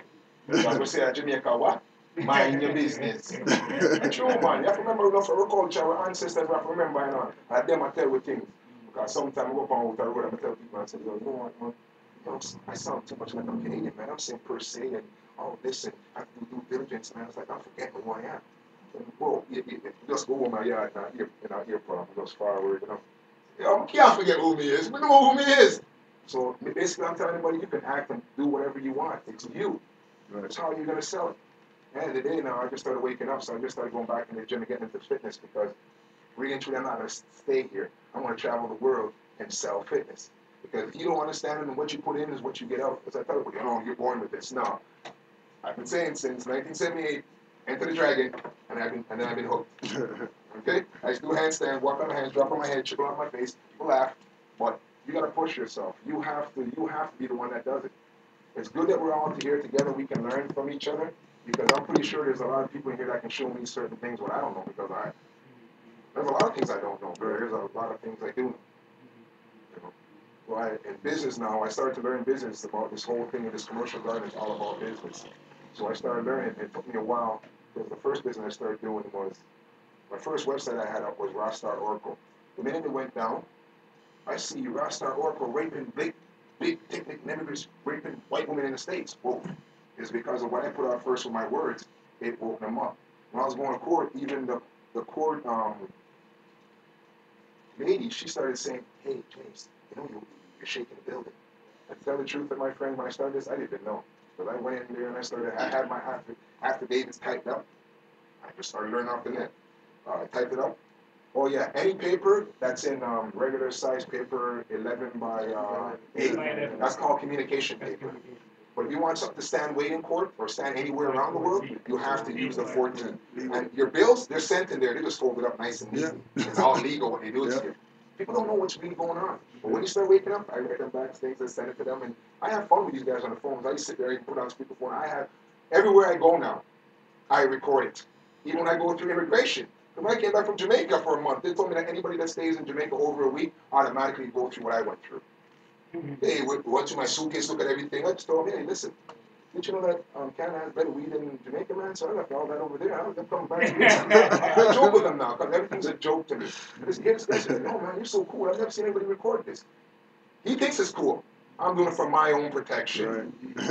Right. See, you can't tell me nothing, because when I came in my roots, because my roots month, I brought back the plant, it had the dirt on it. That's the only thing you can't come in. You have to clip it off. And they let me clip it off because I record everything. Just like my brother says, all these things now what I have, I'm going to start putting them out there so people can actually know. If you know how to handle them, it's all business. You want to bring the soil back over? Just the soil because they don't want to contaminate the earth. But everything else, everybody's telling me you can't buy your fish. Everything else we bring back. There ain't nobody can tell me nothing. We bring back moringa, we bring back everything. I'm a bushman. I'm telling you that. I'm a bushman. You think I want to eat your crap out there, McDonald's and all that crap? But it's no different. Oh, I do eat McDonald's, don't get me wrong. But I have to get that crap in there so my body knows how to fight that crap. But I'm not those guys that eat it irregularly like I tell people. But people don't really understand this game. If your body doesn't have certain things, it doesn't know how to fight certain things. You know, you get too pure, and then anything that's too pure, it doesn't know how to fight certain things. Right. So it's like I tell everybody out there, it's a this, man. That juggling thing that you have to do what? Level. Balance. Yeah, well, we have to remember roots and culture, because not where we come from, different places, and we talk, and listen, and then my brethren, I go down and say, I've got blind now. But we're still the same, because the slave ship went through this Caribbean, and that Caribbean, and that Caribbean, and we're all one. And but in saying that, you know, people are still not getting it. It's one. We're all one. So let's work together as one. We can only do things when everybody starts doing. I don't care if you're Muslim, Rastafarian, this and that. Because as we're saying, we're all looking for what? An identity. There's the movies that tell you again, born identity. We don't know our identity. See, that's where. See, I look into a lot of things, my brother. I really look into it. And I just say to people, I know who I am. You know who you are. As everybody else knows, you gotta know who you are. Now, if I tell you who I am, my brother's already spoken before me. I'm written in the book. I am James. Look up James. I can't say nothing more than that, bro. That's it, bro. There's a lot of laws out there. We gotta just go and study it. It is crazy. It is crazy because when these people find out, the other day what I just found out, okay, we know about symbols and logos, right? Okay. Did you know which is the most powerful logo out there? No. What? Okay, what is the most powerful symbol in this world? The cross is the most powerful for when it's rooted in religion. But I'm talking the most powerful is. It's familiar, but you just don't even recognize it. Huh? No. It's called the octagon. 8 side. Now they even made it into a thing now. Bro, when I started seeing that what started happening the other day, even the Nazi swatch stickers, when you break down the legs, it forms an octagon. These guys are, when they start doing things, it's right in front of our face. They start doing things that we think that it's not there, and they put it out there, and a lot of people don't see it. I got to find out that octagon, they run the UN nation. Every country is considered a nation. And then they have sub-nation, which is you, sub-corp, and everybody is a corp within that corp. Called a corp within a body corp. They can't deal with you as us as the flesh. They can only deal with that as we know as the all cap. So if you chose to deal with them, it's your choice. But if you don't now, because we got sold back into slavery with our birthright when our parents gave them our name. So you have to claim your birthright. You don't have to give nobody your date of birth when you're born. I tell everybody now, because I'm blessed, I tell somebody that my spirits have reached me. My mother passed away 2 years ago when I was going through my thing. And the spirits came back and showed me this much. The only person on this earth that's ever going to know when I was born is not here to verify and testify to that. So everybody else that comes say is hearsay. So if you say you know me, first I'm going to ask you, who's my brother? When was he born? You can't tell me who's my brother when he was born. Because I have no brother. You don't. You see, I can even ask you tricky little questions, and that's all it is. You see, from one person says something and they can't verify it or they can't validify it, they don't know you. That's hearsay. You don't know me. You know of me, but you don't know me. And you know what of is. Of means, to, when you hear that word of, when you hear like province of Ontario, it means without Ontario. Anything of means is without. It's called word semantics. Just so you know, we touched that when you See, it's word semantics. Anything of, because I heard you guys say it. Because my sister and I were talking about this other day. Because when I have my website, I put up there now, when I first came back and I started going, because you have to say this, I come in peace, may I leave in peace, and may peace be with you, and if you fuck with me, I'm going to take peace of you. I'm not lying, joking. But once you violate by touching me physically, because we all have our personal space, thank you, all belong, we all have our personal space. I do not want nobody to touch me. You can say whatever you want to me, don't touch me. See? But they think they have things, so I pull out different cards and I show them I do this now, because everything is about this for their ignorance. But once you're pulling it out there and you record it, you bring that to court, and I'm trying to tell you. Even their judge, because when they walk in there, okay, that's another thing about court a lot of people don't know. The judge works for the law bar, prosecutor works for the law bar, your lawyer works for the law bar. You know what that's called? Thank you. Some of us knows it and some of us don't know, but we don't call it out in court because, hey, man, I must think. Call it out. So that has to get tossed. It has to. It is common, but a lot of us don't. A lot of us get our lawyer, thinks our lawyer is helping us, and they're not helping you. Very much, because that's what happened with me with my case when I was, still just spiritually awake, and I wasn't fully there. I was still, knock me out, and I come back, and I'm still I do this swing, and if nobody in my corner, my wife, everybody leave me, and man, the things in my top house are free, and nobody abound you, when God is your master. And I say this to my sons, when they say swear to God, I said, don't swear to me. They like it, but I have the essence of the presence of my Father who art in heaven. I'm not going to lie about that, so I know who I am. Some people just don't know who they are. When Yahshua said that, that's another one people that said, they made sure they crucified that being, and I have to say that being how many years ago, to always show the people. I was with one of my brethren when I was in Yard 2 years ago, and we're saying this. He goes, look at this graven image. And they tell you, do not take up graven image. They take the cross and say, may God help me. Hi, God. But remember, this was your brother who got crucified on it. You want to take that image of your brother, and you think that's going to save you? Right. That's what the Romans took up to show all their other brethren that this is what we do to them. Right, exactly. They're all going to get crucified. First used to be the lion's den, and then they did the crucifixion. That's why they force everyone to wear that, so you remind them. But you see the joke about it, because I'm from Jamaica, and I go home. All the little men that were making money, were they doing the little scams a few years ago? All the youths, when I went down there, I didn't try to speak to them, because everywhere I go, bro, they had the big cross. But I was knowing there was a connection. Every youth that had the big cross, every one of them were dying fast. So I got one of my little nephews, he had a big cross, and I said, yo, Bridget, do me a favor. Please just do me a favor. Don't wear the cross anymore. Since he gave me enough respect and love, he didn't wear it anymore. That's what saved his life. Because they were just all they were doing. Because it's a sacrifice and people don't know what they're really doing. Yeah. Because a lot of other people, it's been, yo, my friend, I tell this to everybody, it's been poison.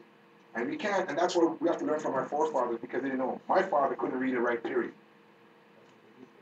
And they did it to a lot more others, and the next generation grew up, yeah, man, that nigga don't know nothing. Because I was talking to some of the young guys, and I said to them the other day, I said, when you view me now, what do you view me as, an old nigger?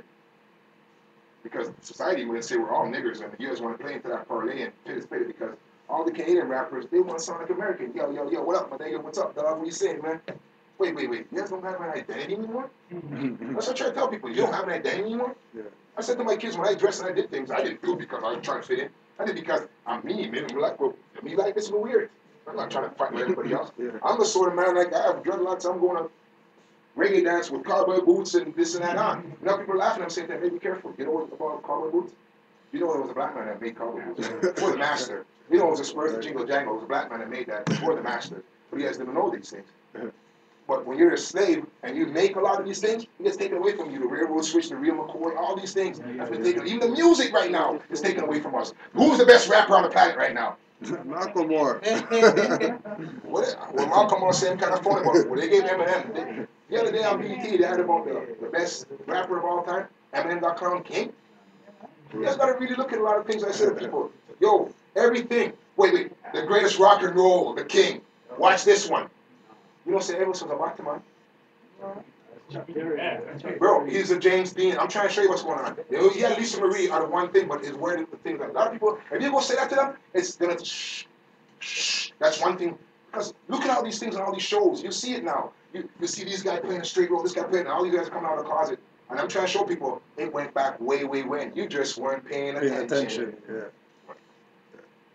Yeah, pay attention, because I ask my youth and every time I say, yo, I'm a black man. They say, your dad, you think everybody's black man. They say, all right, certain things are what they're doing, bro. I'm telling people, if you look carefully, we can see it. A lot of women can see better more than us than men, because our machoism don't make us want to see that. But women, they see it and they know what they do. There's a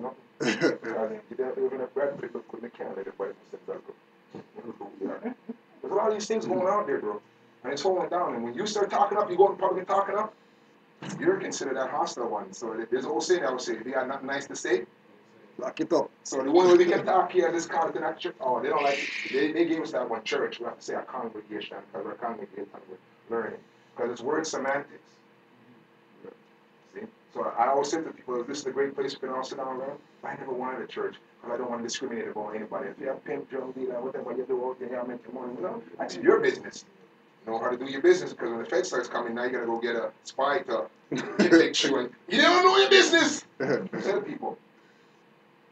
You gotta know what business you're getting into. Really and truly, my friend, as I'm telling this much, the only business I want to get into, food, energy source. I'm journeying back into different places where food can get, because there's a lot of our West Indian stores at one time we used to get our food, we can't get anything no longer. We gotta resort to eat their crap, and I don't want to eat their crap because that's why they do big and strong. I'm just telling you guys the truth. Because you can't get no better from the dirt. Any food that comes out of the dirt is the best. Your yam, your them things that comes out of the dirt, they're the real food. What the fastest man in the world? What do you think Sam grew up on? A country boy and a young boy. But then now they're testing it. He's been tested more than any other athletes on the planet. Because they want to find out. Yeah. They're doing everything, and we're trying to kill these people, and this guy's still getting faster, this and that. Because the young, they're then on the earth, they're then outside, volcano. Listen, that's what Jamaica's surrounded by. Volcano, it's natural, it just keeps on spurting out the real hot thing, come back up, replenish the earth. They're a blessed little place, and now people don't see that. The whole island's around there. Sure. Now they're telling you about this little chicken island disease because they don't want you to fly out. They don't want people and all that shit, and they don't want people to travel as much now. Ebola and all that. Where do these things come from? People, oh, it's always been there. It's a lie. I keep telling people, you have to start paying attention. Don't worry about what's going on with them. Start building your community. How can you start making money? Because the bottom line is, it's a little piece of land what you have and what you need for your children that they don't have to suffer. That's not this about real estate and everything. It's all about us building a community. No matter what if that guy's doing down there, taking money, you build something there which building. Because if you don't have nothing, this is not our country. This is not our land. Any which way we go, it's another thing as an identity. There's nothing that we can really say we own. Everybody says, oh, Africa, Africa. Before Africa, anywhere you see all the great monuments, they were made by our people.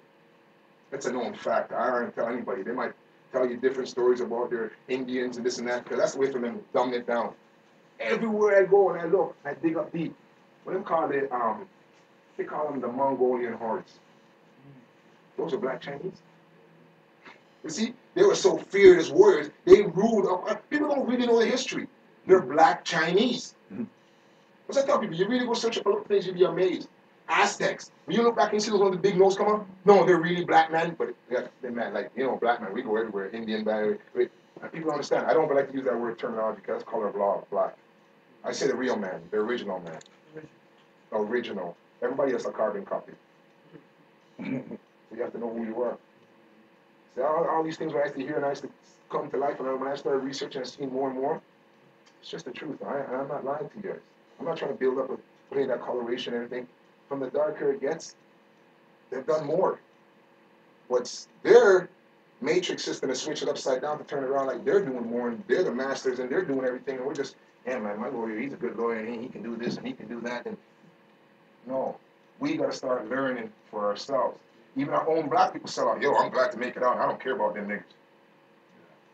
I see that a lot because it happened with me with my lawyer right now. He sold me out. He told me point blank, I was forced to step down. He told me because of my behavior. I had to look at him and say, yo, you know that talk to a big man. Let me be here, bro. My mother tell me, say, more cut crossway meant to say anything. I'm afraid I know one. But they want me to be, yes, sir. No, sir. That's not me. Sometimes I think maybe should I? Then I have to really think to myself, nah. Because it would never be me. It would not got me to force me to see the light. Give thanks. Oh, man. Yeah, the people online wanted to see who was telling a good story. Yeah. I didn't even know that. Yeah. Just us in here. No, I didn't know that, man. I didn't even know that. Oh my gosh. You got about well, you see what it is, my friend. 19. You got 19 people online. I didn't want to be that, but I guess that's what it is now. Oh yeah. And, you have a question, bro. How are we going to come together? Because coming together, in my mind, is what it is. Because what I found is what they've done is they've divided us, right? Because as you say, we walk down the street and see another one of our brothers, we're looking to step over him. And that has changed. I'm 45, so I'm around the generation 2. We used to at least be a little bit of that love. Yeah. That they destroy that now. They only destroy. Well, you only destroy what you let them destroy. Well, you can say that to a I I'm hear going to what show you're you in a saying. second. Go ahead, speak. But my question is, how do you say that we come together? Because come together here. I was just thinking as I was riding up here. We need to come together. Watch yourself. Are you when you come together as a blackness? No. Okay, that's what because I want to tell people I don't go for none of that. What I go for, I try to tell people, I mingle with black, white, Chinese. I'm known with a lot of people. Because here's the joke about it. You see, love has no colors. Okay, that's all that you have to show everybody. It's about love, eh? Because you know what they're doing.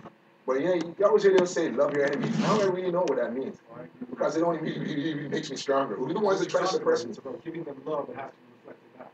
If they don't want to give it, don't worry, somebody else is going to give it, bro. Because sometimes I'm surprised that some people come up and say, yo, because of you, I remember this and that. I didn't know what I was doing. I was just living my life. I'm walking to the best of my ability and what I learned. But like I said to you guys before, my father couldn't read and write. So I didn't start to get this love for reading until I got locked up. He gave me 18 months. And I always say this to officers when they're out there. I said it was the best thing you guys ever did, man. I really made me read like Malcolm X did. I read morning, noon, and night. There was nothing that could not read. Words, I knew all the Langston used, all the great poets from Harlem and all those times, because that's what my mind was in. Angela, it was so much things. But after I diverted when I came out again, I started falling back in the old way. I get more second road, go where I want to get known again. It wasn't until that happened in the gym now, as I'm older now, with some nights going on to wake up and try to grasp this younger generation. Because in the end, it's all about business. And the better you can do in business, and that's it, how you can work with different people is, no matter what your business is. If I can contribute $100 or $200 to yours, capital gain in your company. If you can give it back to mine, capital gain to mine. Thousands, you get me? But enough of us can. And I always say this, my friends, it's trust. I'll trust you. You can run off with $100. You can run off with $1,000. You really think that's money? And I've already had it happen. It's already happened. But I know all the people, they're going to come back in due time because they're going to wake up and see how stupid it was. I trust you, and you thought I was a fool? Who's the bigger fool now? Because when things really does start happening with different people, you're going to go. Because here it goes about this thing. When you build this thing, I've come to realize. There might be some old guy that's done something bad and is conscious of getting. I don't care. Like people say, well, I don't want charity, I don't want that. If you're conscious of giving, you want to give it something, give it to me. Don't go take your time and go give it with you, okay? Give it something. I don't play certain games that other people do because that only divides us. A lot of us, when it comes together and saying blackness, you know, there's more of our own people done more damage to us than we even know. Okay? They call them spies and agents, CIs, they sell out. So I don't know where this help's going to come from. I just work with everybody. I grew up in the heart of downtown. There was more racism in the 70s when I was up here compared to now, you know? So I was the one that grew up, so run on the veranda, hey, Brit! Brit means nigger in Portuguese. Brit. Hey, Brit. So chapeau, this. So I had to learn. And I should say, I won't say that one. You know, but I should say a lot of things, but I had to learn. There's certain things I'm going through. That's why I got to learn with different cultures. So you don't have to be afraid to embrace certain people because you can learn certain things on why they think and feel this way. Because I'm with some white people and they say, oh, look what that black guy said. And they turn to me and they look. I said, yeah, I don't care. I'm not black. I said, I'm not black. And people look at me like I'm funny. I'm not black. Because if you want to start following that, you're going to fall for all that crap. You're a nigger, you're this and that. I'm not that. I'm a man. So I tell people, yeah, if you want to follow that. I know I made it to this far by being who I am. In the essence, I tell it to people. I try to teach my youth when I fight. See some of them say this and I didn't know. Because when Babylon tell you don't smoke, don't do, and you're for that good little one and go to church and be good, well, they watch you. Oh, they love you. They made jails for guys like me. Tell that to people, guys that run off their mouth and don't care. I'm going to give you one more one before I go, and here's a joke about it. It was a few weeks ago, because everything to me is a spiritual awakening again, right? When I grew up with my attitude was, I didn't care. I didn't care getting locked up. I didn't care what happened. I'll fight anybody. I didn't care. That's real. So that's what you can tell you for who knows what I'm talking about in the streets. Because if you don't care about who that guy, what his name is, you don't fear, so you know something's gonna happen one day too. As I said, body mind, but I like to even use that terminology. But and it started hitting me. I was with a little 3.5-year-old little girl, and something flashed across TV screen, and I said to her, "Do you know Genghis Khan?" She goes, "No." I said, "How come you don't know about Genghis Khan?" She said, "Did you know?" She said to me, and this is what set off the light again. She said, "I don't care." See? So we all got to be childlike. As much as we know, we got to clean that slate and be childlike. And don't let certain things that happen and took place, don't care, but we still got to build on it. That's what this is all about. Because if we get emotional attached to certain things, we get anchored down. We have to, the biggest thing is to let go of the emotion and just stand there. Think logical, guys. You know, don't get emotional. It's the only way things come out. Because as I started calming down and start getting emotional, start getting the rambunctions and as boisterous, learn how to articulate myself in a better manner and tone, I see things happen. Because it's being big like this before, it scared people, even though if I'm not doing nothing, even if I'm just thinking. You know, sometimes you're thinking your face just looks so. You know, and people would think, you know, I'm not strong. I didn't know these things. I had to just start learning how to meditate and learn to keep my face neutral, or it doesn't show no aggression or no any which way. When you go in church, yeah, no emotion. Because when you go to the courts, that's in the best place of all. To show no emotion, just like that. Practice. Practice. Well, it's like I'm telling the young youths, it's like going in the dojo. You have to go. This is why I brought him here, because when good minds come together, you can all help each other. That's how it is. You have to come together. You're all supposed to, as they say, the new way everybody says to, when you, I forgot, you know, something where it slips in sometimes. Yeah, when you give out your card and you switch each other, everybody, you know, network. Yeah, that's the word. The network. But here's the thing about it too, and that's why we all can't be scared. The internet is the fastest way of the government tracking us. Because once you're logging on, so watch this now. Everybody needs an IP, everybody needs a web page, everybody needs certain things. So and here's the number one that gets you, you need a phone, it's communication. So from the minute they know certain things, they can tell who's talking. If John's talking to Bro and can say, I'm growing in this organization, and we're going to try to neutralize this, or I'll make them fight and do certain things. You know, they have supercomputers listening to every conversation. Oh, I know. It's digital. Everything. Now my friends, I switch up and go on different phones and try all the crap. Bro, I know, because I'm a computer geek. I might not look like I'm a computer geek. Okay, I might not know those ins and outs, but I tell people, listen, number one, when you get on the internet, and that's what they call it, New World Order. That's it, what's going on right now. The computer can track everything. That's what they want to give everybody. The phone, everything's coming cheaper and cheaper. That's why. Yeah, they were then still trying to charge you for the same enslavement too. Well, you got to remember, that's what keeps you trapped in there, because now you have to work You for think that you kind want of, and this and that. But if you know how to think, what do they call it? Fix 96, Code 96, Oh, yeah, bills, we how to pay talked about bills. that last That's week. another thing. You got to know accepted for value. You have to know holder and due course. You have to know UCC law, Universal Commercial Code form. You have to know all these things, and that's what gets frustrating for one person to know it. That's why I went through like, whoa, Lee, whoa, because it's a lot. To go to court and be like, wait, which jurisdiction am I in? Is this civil or criminal? Because I got to know.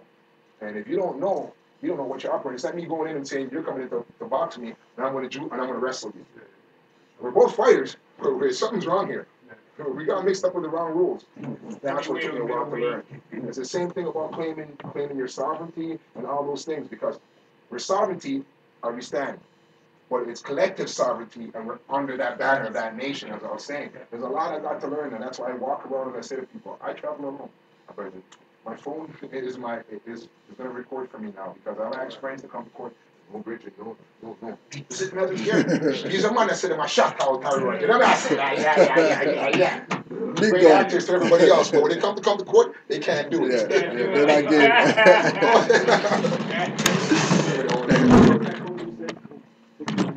Yeah. Yeah, that's yeah, you can pull it up. You can But pull you it up. have to know things, because you see what it is sometimes? It's only in little things what they give you, because you have to go full person. You have to interact with your public officials, letter of mandate in your private capacity. It's a whole lot of things, bro. It's a whole lot of things. A lot of people don't want to get deep into that, bro. It's like, for instance, with the school system, with the trustees in the school system, those are the ones you call when you have an issue with the school. Don't call the principal, don't call the headmasters, call the trustees. Because remember, as a trustee, they're trusted with your children, right? They're the trustees of your children to take care of their affairs. That's another thing I can touch on. They're the trustee of your estate. Of your state. Yeah. Because we're all living in a state, walking around. Dead man can't tell tale. Well, as Bob said, I'm the living, and I got work to be done. I'm waking now, bro. I let them know. I'm the living. Yeah, even Jesus, for instance, said that I've arisen again, and I've brought you the keys to your vast estate. Basically telling everybody you have an estate. Yeah. From once you're born. From once you're born. Born, not birth. Born. I should say born identity, because they stole it. It's showing you enough things, enough people don't think. You start realizing, I'm just on the process, because I just sent it the other day to the CRA. I sent it by my SIN number to get my trust account number. It's called Vitro Trust. Vitro Trust means you're living. You guys are worth Yes. money, but they're not going to tell you. And enough of you start waking up. I just pray for a lot of you guys because accidents do start happening. That's what they call it. That's why I don't live nowhere. I'm homeless. That's the truth. Yes. If I do, I go to General Post and pick up my mail. The other day I started renting a PO box and a PO box, and I put me back in their jurisdiction where they can be up there waiting for me to come grab me. And according to them now, I'm a threat, bro. They had me off as I threatened somebody with a knife. I done something because they want to get me back in their jail. Because last year when I went out from their court, they gave me 45 days, and when I came out, I couldn't remember the password to my. A lot of people don't believe it, but once you got you in there, it's happening. Plus, you know, they have that thing. I started for 2 weeks at first one time. When I first went there, I didn't, because I seen what was going on. Yeah. But I'm not come up from court, me, I do this, South Carolina, sitting out the stand, you have them garbage. It's, bro, you don't even want your own animal to go in there, and they have more, animals are having more rights than us. We're lower than animals. Everybody knows these things. So we have to start doing our thing where everybody can work. If you know you're good in that field, though, you bring that thing to the table. I feel I tell everybody I know about fitness. That's what I love, and that's what I've been doing. I just started waking back up spiritually because I went on the quest for the past 3 years. I was 215 pounds. I went up to 175. Just I couldn't sleep. I couldn't eat. This knowledge thing just had me captivated. Everybody said, "You're a mother. You never want. You might never want to go out there and what want to do nothing." What does that mean doing for you? I'm still gonna go out every once in a while and enjoy myself because I'm gonna say after college, right? But what I got to learn now, it's called priceless, my friend. Knowledge is the key that opens up everything. So once you know, things are gonna open up, bro. I can't say that to anybody else anything better because tickets and certain things, collection, they don't call me. I have fun with them. I laugh at them. You know, it's a joke with them. They know me. Oh yeah, I don't go by the slave master name anymore. He who makes it, keeps it. It was a gift. I go by my given name, but not to disturb their system. You know, that's why Malcolm just put the X on it. You know, Bob changed from Robert Nestor, just put Bob and kept the Marty. But when you create it, you own it. You control the corporate world. Right. That's what I put. So my name I signed last week, James Metatron. That's my name. That's what I bought. Good luck. Give thanks, yo. Good times. Couple. So we'll just close out with a couple of questions that we got sent. The first question, we usually don't put certain people's name out there, but we want to stress the point to this individual that, just like the brother said, there's so much that's right in our face that we don't even know, right? So we got this email from sister named Rochelle, right? And then we already know, you know, L is really L, right? Okay. So Rochelle, what I'm curious to know is, first question is, who do Moors call if you encounter trouble when traveling? Right? When traveling abroad. And the problem, if there's trouble traveling as a Moor, it's more than likely because you're not fully there yet to travel as a Moor. You should be still traveling as corporate, whatever. That's why we tell people, you know, reserve your rights on all contracts. Every time you sign something with these people, you reserve your rights so that you don't get caught up in contracts. So you're not subject to certain misuses and abuses and mistreatments, right? Majority of people, if they have the corporate document, passport, visa, whatever like that, most times they don't have no problems, right? Most times they don't have problems, right? You know, when you get into, you know, people have cases, federal stuff, and whatever like that, then you might have issues because you know you were in the system, blah blah. But the average person doesn't have issues. The issue comes in when they think that passport, right? They think that passport is a sin because they're a Moor now. When all you gotta do is just reserve your rights when you sign up for this, and you know keep it moving. It's not an evil, right? Especially if we do the research on passport and find out that we were the first ones that used to issue those.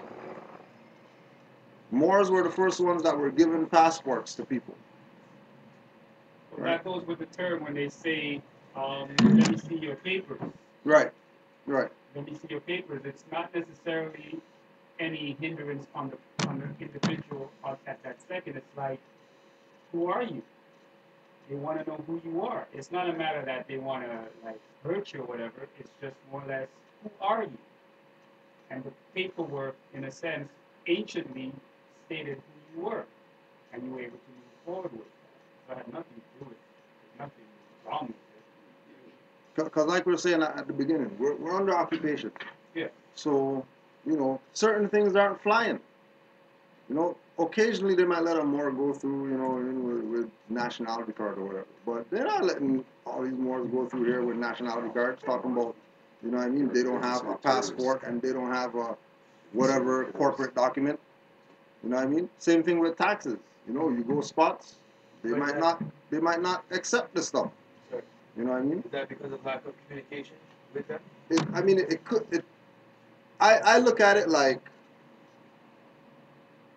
because their system's fallen and they're done for, yeah. Right?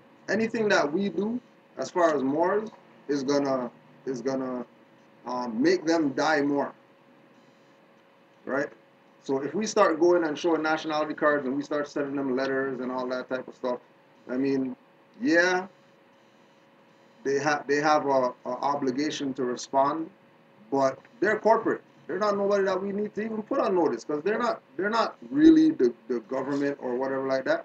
No, but if They're you're a the fraud. law, you're the government. Say that again? If you're the law and you're the government, then you'd be moving as such. Right, we disregard just move whatever as such.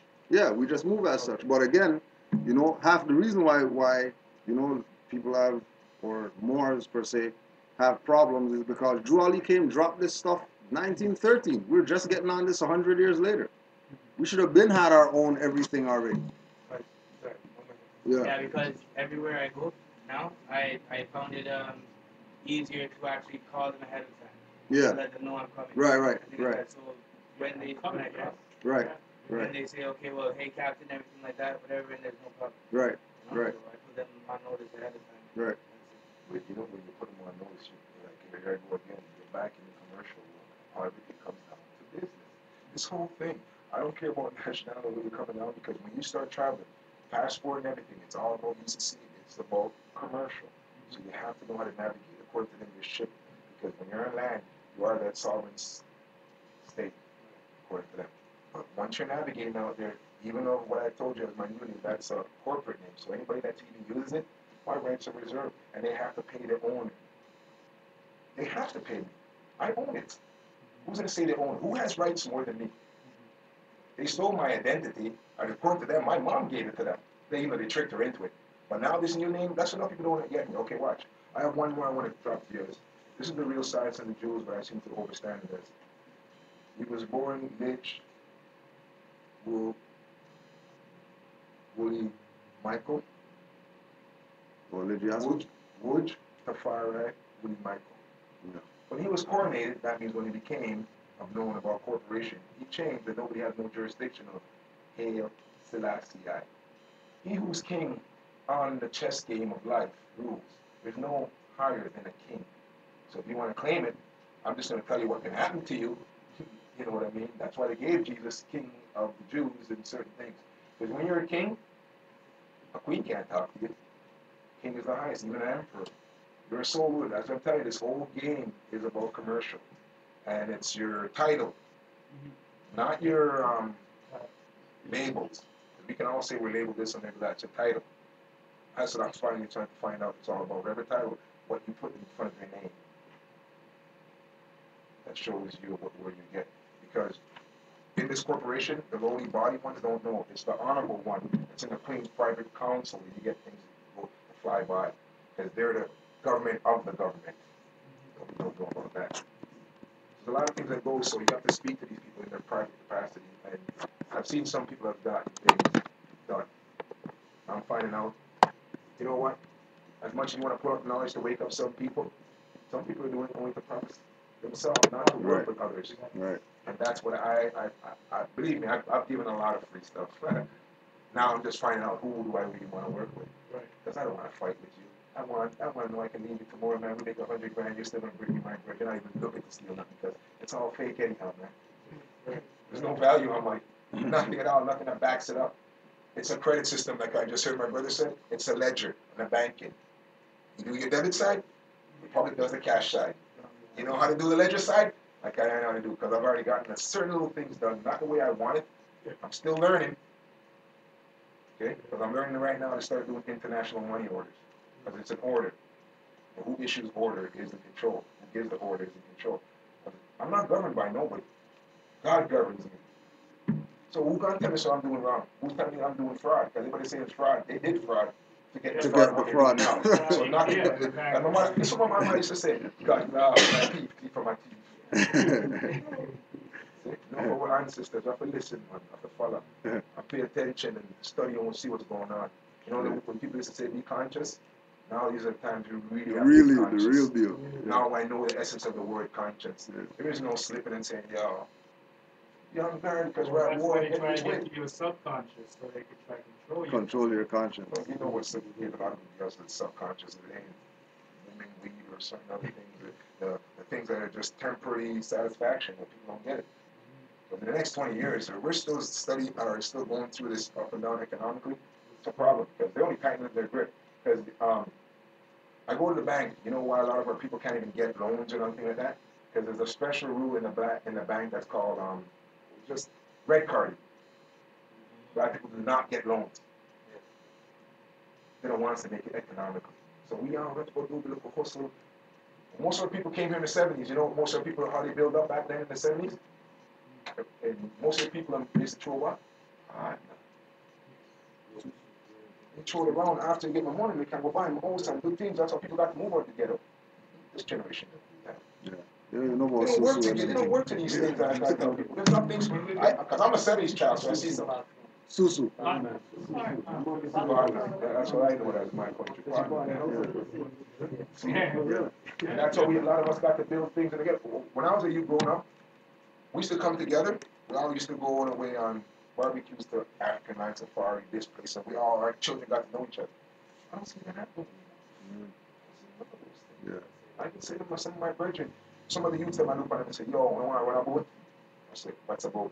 They say, you will get $5, you get $5, you get $5, I don't buy a thing, I will throw in and we all cook a big pot, that's called a boat. I say, no, man, because all these guys are put a little tutu in and want to buy pizza. Pizza, man. You see how things change? But it's when I go around and kick to them, they're like, yo, pops, let me know, because I'm a pops now, because I have a 25-year-old son, and like I have nephews now, so I'm the old guy now. And I tell everybody, I thank the Father that I live to see my old age. Right now I'm a grandfather, so I'm even happy with that. You know, sometimes I say, I don't want to be a grandfather and go father, but yo, I live to see it, man. Because the way I was growing up, man, I didn't even know. Until you find a thing that say love. You want to make you cool down fast. Love. But when they did that to me, the gym, she got to see the crazy madman when nobody even want to see. And I tell you, I didn't care. I didn't care about even that. I went to court. I told those people some words. It's all recorded. And that's why now it's having repercussion back on me. Right. So now I have to pull out. I'm not finding anybody else. Let them know that's what these are the words. I'm not a hostile combatant.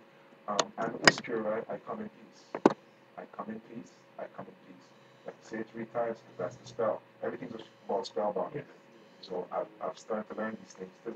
Everything is just a learning experience. Because I'm a child. As much as I thought I was smart before, I tell somebody I was a fool. It's when that happened to me in the gym. The amount of things that made me start reading, that put me on, like right now, Everywhere I go, like when you read the book you just gave, I gave it to my son to read, and he picked it up when I started reading. Yeah. Because that's the sort of person I am. I'll be reading a couple books at a time because I don't like to sit still. I like to. My brain has to be moving. Fidgety. No, it's not fidgety, but my brain, my body can sit down like this. Yeah. We do that. My brain, even when I want a thing, everybody thinks that, yo, he's out of it. Yo, my brain is. What's this, that? Where's the 24 hours in a day? Why is it 7 days a week? Who invented that? Who invented? And just start asking questions. Yeah. No, people, they don't want to know those things. I do. I want to know who invented clock, who invented time, who came up with this, who said we have to wait 40 hours a week. I started finding out all these little things. Oh, Russian, German, oh, British. All different empires did things now. We're all conformed to doing it. Right. Touch up a couple more. Got a couple more questions still. Are there Moorish international diplomats elected to advocate for you when outside of Canada? This is with regard to the same encountering trouble when traveling abroad. So as soon as you identify that the corporate jurisdiction is the land, right? Then they have jurisdiction. As soon as you make the statement like outside of Canada, like Canada's a landmass, when it's a private corporation, European corporation, foreign corporation, fiction, you give the trouble, you call the trouble on, right? Because they don't have any diplomats, they don't have any advocates as far as Canadian embassy is concerned. All that's corporate jurisdiction, right? Our thing is recognizing that we're under occupation, and because we're under occupation, reserve your rights at all times whenever you're dealing with these people, so that you can revert or go back or invoke your nationality when there's trouble. And at that point, when you say, I'm in trouble, I need to invoke my nationality, you better know what that is. You better have it clear in your mind as to what it is to be free national, what it is to be Moor, how are you going to articulate to this individual that is about to bring trouble to you or on you. All right, it comes down to having the knowledge. So again, you know, when questions come up with regard to, you know, Moors getting in trouble, nobody doesn't ask, well, when Chinese get in trouble traveling, what do? Nobody doesn't ask them nothing. Nobody doesn't ask, oh yeah, when Indians get in trouble. It's always with Moors. When are Moors traveling? What happens? What's, you know, how do we deal with issues that Moors have? Who says Moors have issues traveling? Or is it that, you know, come back to the same thing, you're listening to the propaganda machine, you know, showing people getting arrested because they stole a house, and they say they stole houses and all this stuff, or they say, oh yeah, they were driving without a license, so we pulled them down and did this and did that to them. All right, if you're listening to them, then obviously you're going to be calling things on yourself. Because their position is to get you to not get down with this movement. Their position is to get us to stay black forever so they can continue raping us forever. Because they have nothing to stand on. All they have is that we don't know ourselves, so they have the upper hand. Because they know who we are, but, you know, they're not telling nobody about we're Moors or whatever like that. You know what I mean? They're all about raping us, right? And it might appear, you know, diversionary, going around the question or whatever like that. You know, well, how come you don't mention the consulate or the Moorish diplomats somewhere else? Because that's not really what it's about.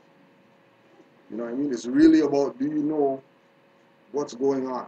Do you know that we're under occupation? Do you know that you have the power to reserve your rights? Do you know how to live within contracts? If you don't know those things, don't even worry about going out there and going and doing something, because trust me, you're going to get yourself in trouble. Guaranteed. That's why we're talking about from the beginning about picking your battles and know what you're getting yourself into. Because if you don't know what you're getting yourself into, trust me, these Europeans out here, they're not, you know, hillbilly crackers or whatever like that. You know, they're not, you know, new age, you know, smoking weed and, you know, wearing flower clothes and whatever like that. They know what's going on. They're very intelligent. They've been studying. They know our history better than we know it. You know, we taught them well.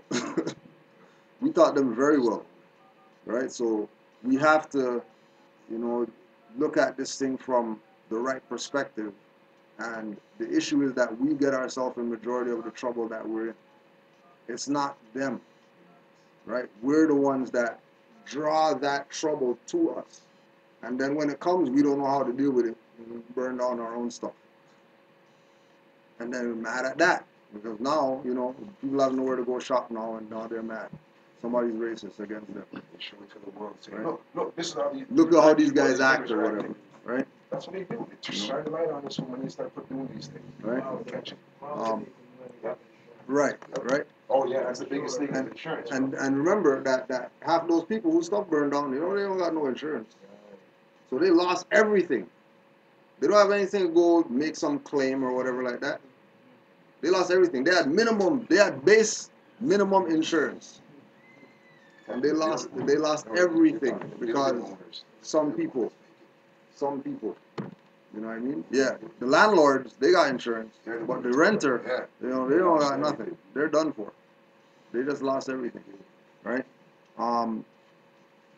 Next question, must all Moors be of the Islamic belief system, right?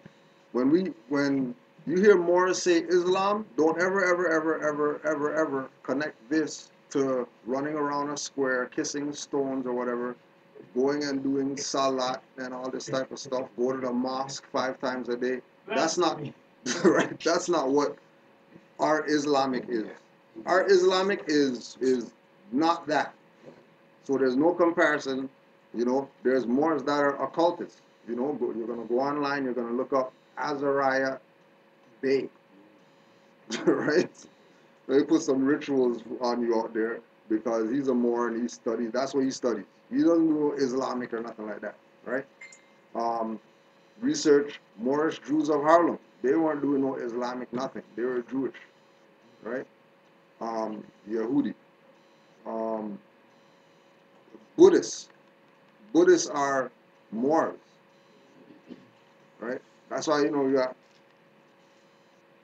Buddhist beads. Because Buddhists are Moors. Buddhists aren't some Chinese guys doing whatever, right? So there's no quote unquote belief system that is tied to Moors because Moors don't believe. Moors know. Moors don't assume. Moors know, right? Do women have equal and fair rights to their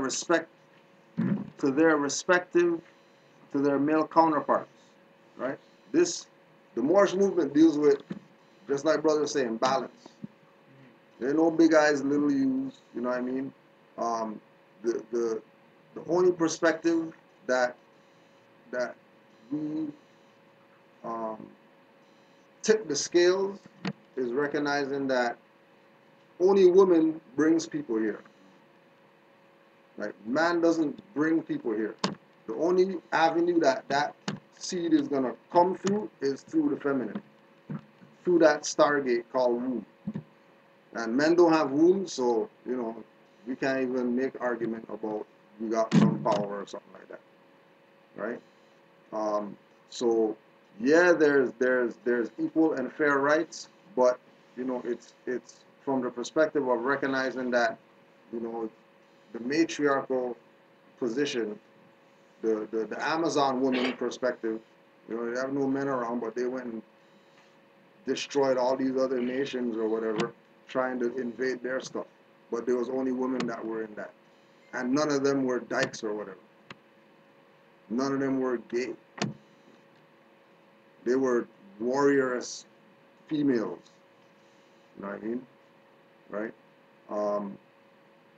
Learning about what women have to say about this with regard to the equal rights or whatever and actual experiences, you can, for all the sisters, you can go to Blog Talk Radio, blogtalkradio.com/MHHS-eyes wide open. You go on that blog talk show, there's a show on there called Sisters Standing on Law. If you go there, you'll get clear. If you go to RV Bay Publications and you go to the Matriarch, Return of the Matriarch section, that'll get you clear. That'll get you, matter of fact, RV Bay Publications is a website set up by mothers because, you know, they're the ones that are first teachers, so they better be putting out the info for people to, you know themselves, get to know themselves. That's why Noble Juali is on the cover of the 101 is holding a sister, and she's unconscious. And, you know, she carried him first, so now it was his time to carry her, right? So I'll come back again to that thing of balance, right? So if you got any more questions, Sister Rachel, you know, that's a Moorish name, just so you know, right? Because, you know, also too, with regard to your message, the concept of, well, what do the Moors, whatever, you're Moor too. Even though you think that you're black, Negro, colored, African, whatever, you're actually Moor. Nobody told you that you're Moor. So recognize that, you know, Moors aren't us, and then you're not it. So you talk like, oh yeah, the Moors or whatever, and then you talk about yourself as something other than Moors, right? Because we've been here for centuries. We've been here, right? Another, the disconnect between the names Egypt, Mecca, and Morocco. How and when did it spread across the world from the Americas? Can you guide our research? With regard to Egypt, Mecca, Morocco, and those connections, you can do your studying on Mansa Musa, Malian Empire, Timbuktu Empire, Atlantis, Lemuria. As far as books, you got Jose Pimenta Bay, Othello's Children in the New World. You have Moors in America that you can get from khalifamedia.com. You have RV Bay Publications. You go there, you'll get some information that would lead you to more information. If you check the Holy Quran of the Moor Science Temple, Noble Drew Ali has a chapter in that called Egypt, the Capital Dominion of the Moroccan Empire, which ties all that stuff together. So it's not necessarily that there's a disconnect. The issue is that this information's been out, we've never had it. We've always done research looking for black stuff, looking for African, looking for whatever. And once you start looking there, you're gonna bump into dead ends all the time. You're gonna bump into dead ends. As soon as you start researching Moors, you got Filipino stuff coming up, Sri Lankan stuff coming up, you know, Hindu stuff coming up, Buddhist things coming up. All these different schools of thought start open up when you start mentioning Moors. If you eliminate all the other things that we've called ourselves from our vocabulary and focus on the Moorish perspective, there's the amount of things that open up as far as information, whether it's historical, economical, spiritual, metaphysical, you know, hyper-dimensional, whatever. Put in Moors, you'll get more information with regard to that. And I think the last question, I'm in a temporary domicile situation with a relative who's an extremely misinformed pastor who keeps cutting the community off from their land and birthright. While the situation is only temporary, how is it I hold the cure behind my back while I watch them lay on their deathbed? Should they die never knowing who they are, or should I just count on it as karmic debt and not even feel frustrated? Yeah, so one thing, eliminate frustration, because stress kills people. Stress gives people heart attacks. Stress gives people ulcer. Stress gives people, you know, whatever ailment, disease. You know what I mean? The silent killer is stress. So forget frustrated about, you know, you tell people about Moors for 10 years, they don't want to get down with this. That's their issue. That's their problem, right? Just like the brother is saying, you have to focus on self because I self-law master. Fact that the extremely misinformed pastor is more than likely a Mason. He's not misinformed. He's very well informed, and he's taken the position of not telling the people about their nationality and birthright. So don't think that he doesn't know, or that you know he's hiding something because he's evil or whatever. No, he took an oath. When you take an oath, you don't talk. Simple as that. You know what I mean? It's nothing personal. It's business, like we've been saying, right? And the karmic debt, that again comes back to the individual. If we can say, here's a receipt to show you, taxes off or whatever that I just got today, and they don't want to say, hey, you got taxes off? Well, I just went and bought something. You look like me. I just went and bought something. I had to pay $70 tax. Oh well, I just went to pay something and I didn't pay any tax. And they don't want to get down with with not paying tax. Then let them pay tax. Like, we could only do so much to, you know what I mean? We could only lead the horse to water. That's all. Ain't no sitting there trying to make horses drink and stressing out because, horses ain't drinking, so, what I mean, how we going to make the trip and whatever like that. You got to drink some water, you know what I mean? Try to talk to horses, right? Leave the horses alone, right? On another level, just like Juali said, if you can't convince your people that they're not Negro, black, colored, if you can't convince them of that, whatever way you figure out, you don't look like your shirt, so you're not black. Well, the universe and whatever stuff like that, leave them alone. Go about your business. Oh, well, you're actually brown. You look in the mirror or whatever. Why you calling yourself black? Oh, nah, I'm black because, my ancestors came over here and they start going into all this other stuff. Leave those people alone. Let them be wherever they are because that's where they're supposed to be. That's their path. Let them follow their path. We have our own path that we're supposed to follow as Moors. Stay in your lane. If people want to come jump in the car and be in our lane, let's go drive. Let's go. You know what I mean? If they don't want to do that, then if they want to lie down in the street or whatever protesting, get run over, then they're mad that somebody ran them over. Where you lying in the street? What do you want what do you want? You're lying in the goddamn street where cars drive. You're not lying on the sidewalk or whatever. You're mad when people get run over. And then they want to go march picket for that. When march picketing never got them anything already. Generation. Right? So, once again, if the questions weren't answered or whatever, CanaanlandGuide@gmail.com. You can send some more stuff, and if you're not clear, we'll clear you up. Right? Anybody in here got any questions or comments or anything like that before? Yes, bro. Regarding what you just said about pastor and Yo, sorry. does your birthright and your nationality supersede the oath, or Yeah.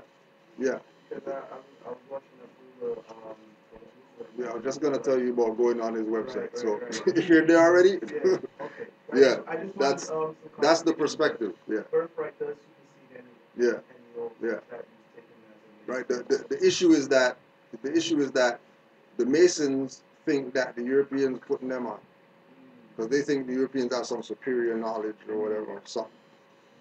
Right. When Europeans got taught by the Moors, like, well, what's the problem? The issue is that in making that oath, they're going to kill that person. Right. That oath. Yeah. So Yeah. it doesn't matter when the nationality supersedes that. Right. Because once you take an oath, you can't talk. And then when you talk and then you get assassinated or whatever, then because you took the oath. Right. You know what I mean? You shouldn't even been in there in the first place. Right. Right?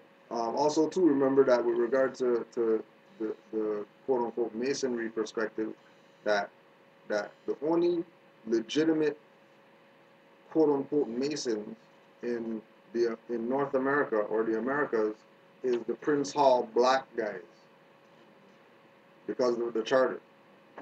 The Europeans, when they left Europe, they lost everything that they had in Europe. When they came over here, they lost everything that they had over there. They denounced their connection to Queen, King, whoever was in Europe. So now that they're over here, you know, all the European Masons should be going to join the Prince Hall stuff to have some Masonic legitimacy. But, you know, it's not really going to go like that because the Prince Hall guys, or, you know, those are black guys or whatever, they're looking at this like this is some European or whatever thing, not that is their culture. You know, like all those Prince Hall whatever should be more science temples. I mean, not Masonic, whatever. You I had a question about the veto trust in regards to the state.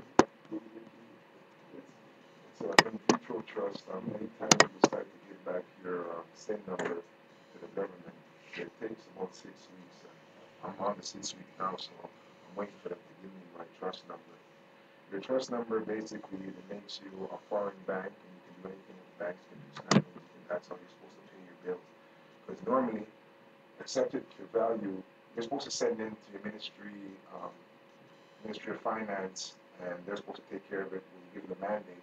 But a lot of these people, they ain't honor it because a lot of people wake up spiritually, and they open the door for one, it's going to flood them. They don't want that. So they still have their blockage going through. So they're basically trying to tell you, if you want to do it, you got to become independent. You got to know how to do independent.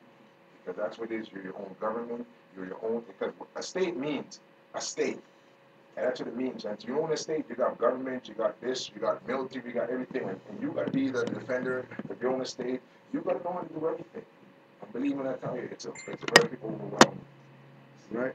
And remember that the overwhelming nature of going in that direction is because these guys have been bankrupt since 1933. Their position is really not legitimate to even go that route of sending stuff to them, get stuff back, whatever, because they're not legitimate. It's only because of, you know, the occupation why we would even go in that direction. But it's not that's not the all and be all. Because the, you know, the perspective is that we're in such dire situation and they did this fraud, so we can use the instruments in order to get whatever. But if the instruments are void, then you're using a void instrument to try to get something that's legitimate, which it's kind of, you know what I mean? Right? I look at this whole thing, it's messed up. Because the only people I've noticed since I'm playing this game that has the power, what everybody listens to, is their word is God in this land. There's a judge. Once they give a judge's order, you can't overturn that rule. Right. And what I've learned about this whole thing about estate and all that, when you're in your estate, you're like God in your own estate. The judge. So if you know, you're the judge, jury, and executioner. If you know how to perfect your claims, that's what it's about, claim. And if you don't stand up for certain rights or certain things, they're going to keep abusing you. Because every justice participant is bondable, and that's fidelity bond for 10 million. So they can abuse you for 10 million. It's a lot of things. I don't know if you touch on the PPSA. Yeah. Because that's just the Canada version of the UCC, whatever. Yeah. Well, you see what a lot of people do. Remember, your name and your identity was stolen from you. So once you use that name, you put you right back in their jurisdiction. What I found out is somebody said to me, your name, if you alter it with one letter, you are a different being.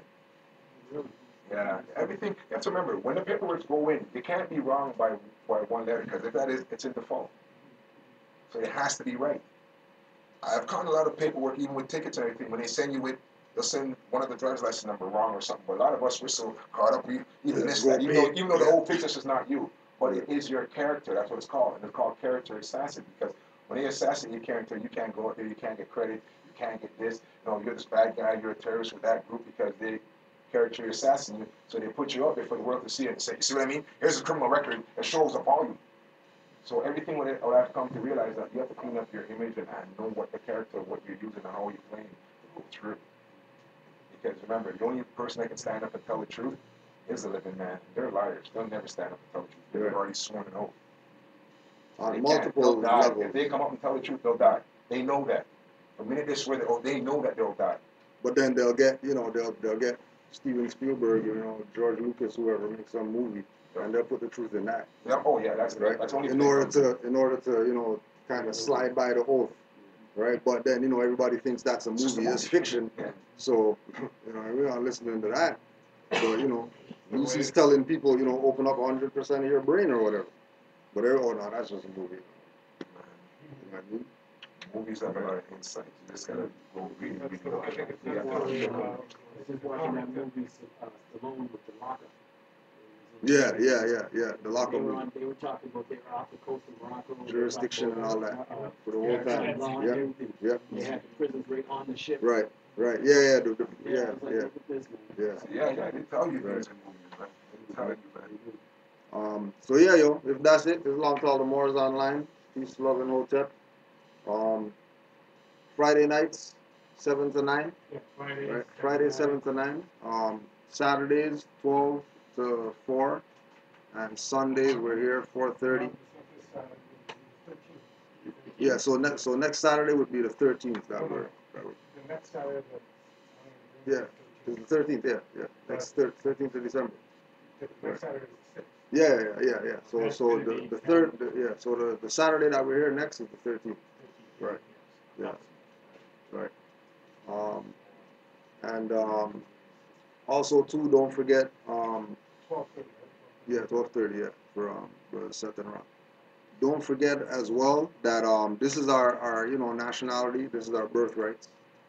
Study, and never forget this individual, Noble Drew Ali, that came and gave us a new perspective. So You know what you to- have, what you have next to week look at. Sunday? Is it sister you have next week Sunday again? No, that's the 21st. 21st? Yeah, I thought it was next no, Sister Sila. week. Yeah. Yeah, 21st. Oh, sure. Okay. Yeah, 21st. So Islam Moors, we'll just close out. You had any other announcements, Amari, or that's No, that's it. all right. That's it. We're good. So we face the east that way. 5 on the left, 2 on the right. Allah, Father of the universe. Father of the universe. Father of love. Father of love. Truth. Peace. Freedom. And justice. And justice. God is my protector. Allah is my protector. My guide. My guide. And my salvation. And my salvation. By night. By night. And by day. By day. Through his holy prophet. Through his holy prophet. Noble Drew Ali. Ashe. Ashe. Islam Moors.